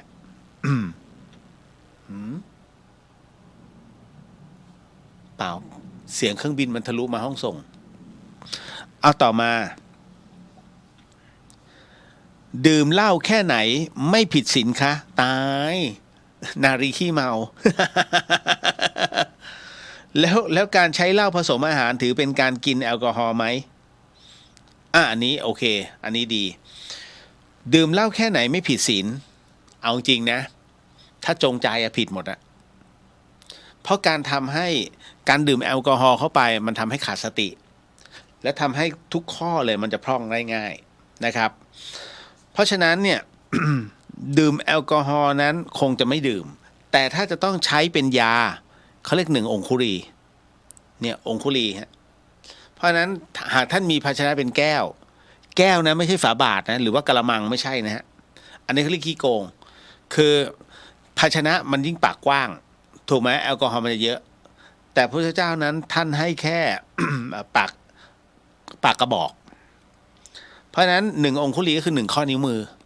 สูงแค่นี้ฮะท่านจิบได้แค่นั้นจึงไม่ผิดศีลเพราะจริงๆแล้วแอลกอฮอล์ขนาดนี้ท่านให้ใช้เป็นตัวยาเขาเรียกว่ามันมีแอลกอฮอล์ถูกไหมเอาไว้ฆ่าเชื้อในตัวยาที่เป็นลูกกรมันจะมีส่วนผสมฮะเพราะลูกกรเนี่ยมันเป็นสมุนไพรแล้วสมุนไพรมันมีทั้งแห้งดีแล้วกับยังแห้งไม่ดีมันจะมีตัวราอยู่ดังนั้นไอ้ตัวเนี้ยเหล้าทั้งหลายเนี่ยเขาจึงเอาไปเป็นส่วนผสมในการฆ่าเชื้อแค่นั้นเลยนะฮะส่วนที่บอกถามมาฮะว่าแล้วถ้าใช้เหล้าเนี่ยเป็นส่วนผสมอาหารนะฮะถือว่าเป็นการกินแอลกอฮอล์ไหม คือเหล้าผสมอาหารเนี่ยนะอย่างอะไรนะพวกเจ้งชุนเหล้าจีนน่ะใช่ไหมฮะเวลาเราใส่เหล้าจีนลงไปในการผัดอะไรก็ตามเนี่ยแอลมันระเหยแล้วนะแต่ว่ารสชาติต่างๆเนี่ยอย่างเราหมักเนื้อด้วยไวน์ถูกไหมหมักเนื้อด้วยไวน์แดงมันนุ่มนะถามว่าในตอนที่ทำประกอบอาหารเนี่ยไอ้เรื่องเนี้ยเหล่านี้ฮะนะฮะถามว่าพระฉันได้ไหมฉันได้นะฮะเพราะว่าเหล้าหรือว่าแอลกอฮอล์หรือว่าไวน์ต่างๆเนี่ยเมื่อเอามาผสมเป็นส่วนผสมของอาหารแล้วใช้ความร้อนในการเผาผลาญเพื่อทำให้สุกแอลกอฮอล์ระเหยหมดแล้วฮะเพียงแค่เหลือแค่ชื่อแค่นั้นเองอันนี้อะไรนะผัดหมูไวน์แดงครับสมมุตินะมันมีแค่ชื่อฮะแต่ตัวไวน์มันไปความร้อนหมดแล้วมันก็จะเหลือแค่รสชาติซึ่งเป็นรสชาติของส่วนผสมแค่นั้นเองแต่คราวนี้พระต่างๆท่านก็เขาเรียกว่ากันครหาเพราะนั้นในเรื่องของการกันครหาก็คือไม่ฉันดีกว่ามันก็เหมือนกับอะไรล่ะ ตอนนี้ที่มีปัญหามากคือ LGBTQ นะฮะ LGBTQ ที่เป็นชายกับชายสมรสกันมันจะมีคนหนึ่งต้องเป็นหญิงถูกไหมฮะตรงนี้แหละที่เป็นปัญหาผมก็เลยถามว่า ไปถามพระอาจารย์นะคือมันมีผู้ถามคือคุยกันอย่างต่อเนื่องมากเมามานมากเวลาคุยกับพวก LGBTQ เขาก็ถามพี่สมมุติเนี่ยว่าจะต้องประเคนของพระท่านจะต้องใช้ผ้าปูไหมลองไหมอย่าลืมนะฮะถ้าเราท่านใดที่เป็นสีกาเป็นสตรีเพศเวลาจะถวายของเนี่ยพระท่านจะมีผ้ารับประเคนถูกไหมผ้ารับประเคนนั้นมีความหมายไหมมีความหมายฮะการผ้ารับประเคนหมายถึงว่าบัดนี้ สุภาพสตรีท่านนี้นะฮะหรือว่าสีกาท่านนี้ได้เอาของอันนี้มาประเคน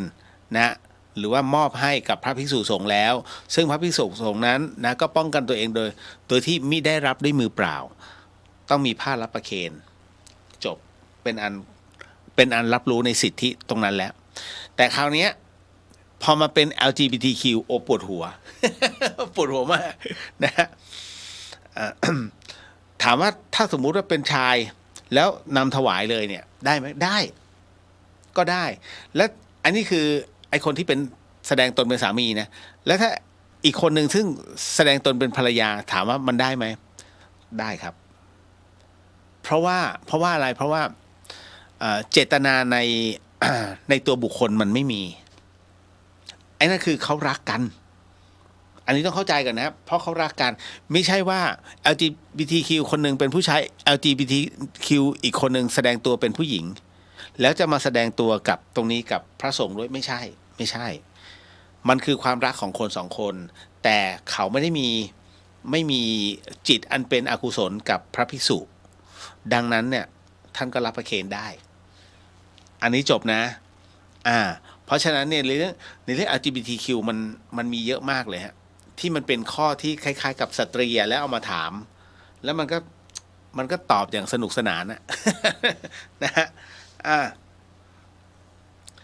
เพราะฉะนั้นในเรื่องของเล่าอะไรไม่ผิดนะครับแต่ว่าท่านก็จะป้องกันกลัวว่าเดี๋ยวคนจะคอรหานะครับ ก็เลยไม่ฉันดีกว่าแค่นั้นเองหมดเวลาแล้วเดี๋ยวไว้เจอกันใหม่นะครับน่าจะเป็นวันพฤหัสนะครับเอาละเดี๋ยว รับพรเดอร์สาธุสาธุสาธุสิ่งหนึ่งสิ่งใดที่ผิดพลาดพลั้งไปก็ต้องขออโหสิกรรมนะที่นี้ไม่ได้ตั้งใจหรือมีเจตนาสิทธิกิจจังสิทธิกรรมังสิทธิลาโภชโยนิจจังขอให้กิจและกรรมที่ท่านได้กำลังทำกำลังสร้างจงเป็นเหตุเป็นภาระปัจจัยให้ถึงพระนิพพานในชาติปัจจุบันโดยเร็วพลันเทินสาธุสาธุสาธุหากมีโอกาสเอาวัดฝ่ายหินจะขอต้นไม้นะฮะมาร่วมบุญทำบุญด้วยต้นไม้นิดนึงนะครับเพื่อจะเอาไว้ปลูกขอเป็นสมุนไพรนะครับขอบพระคุณมากครับสาธุครับบ๊ายบาย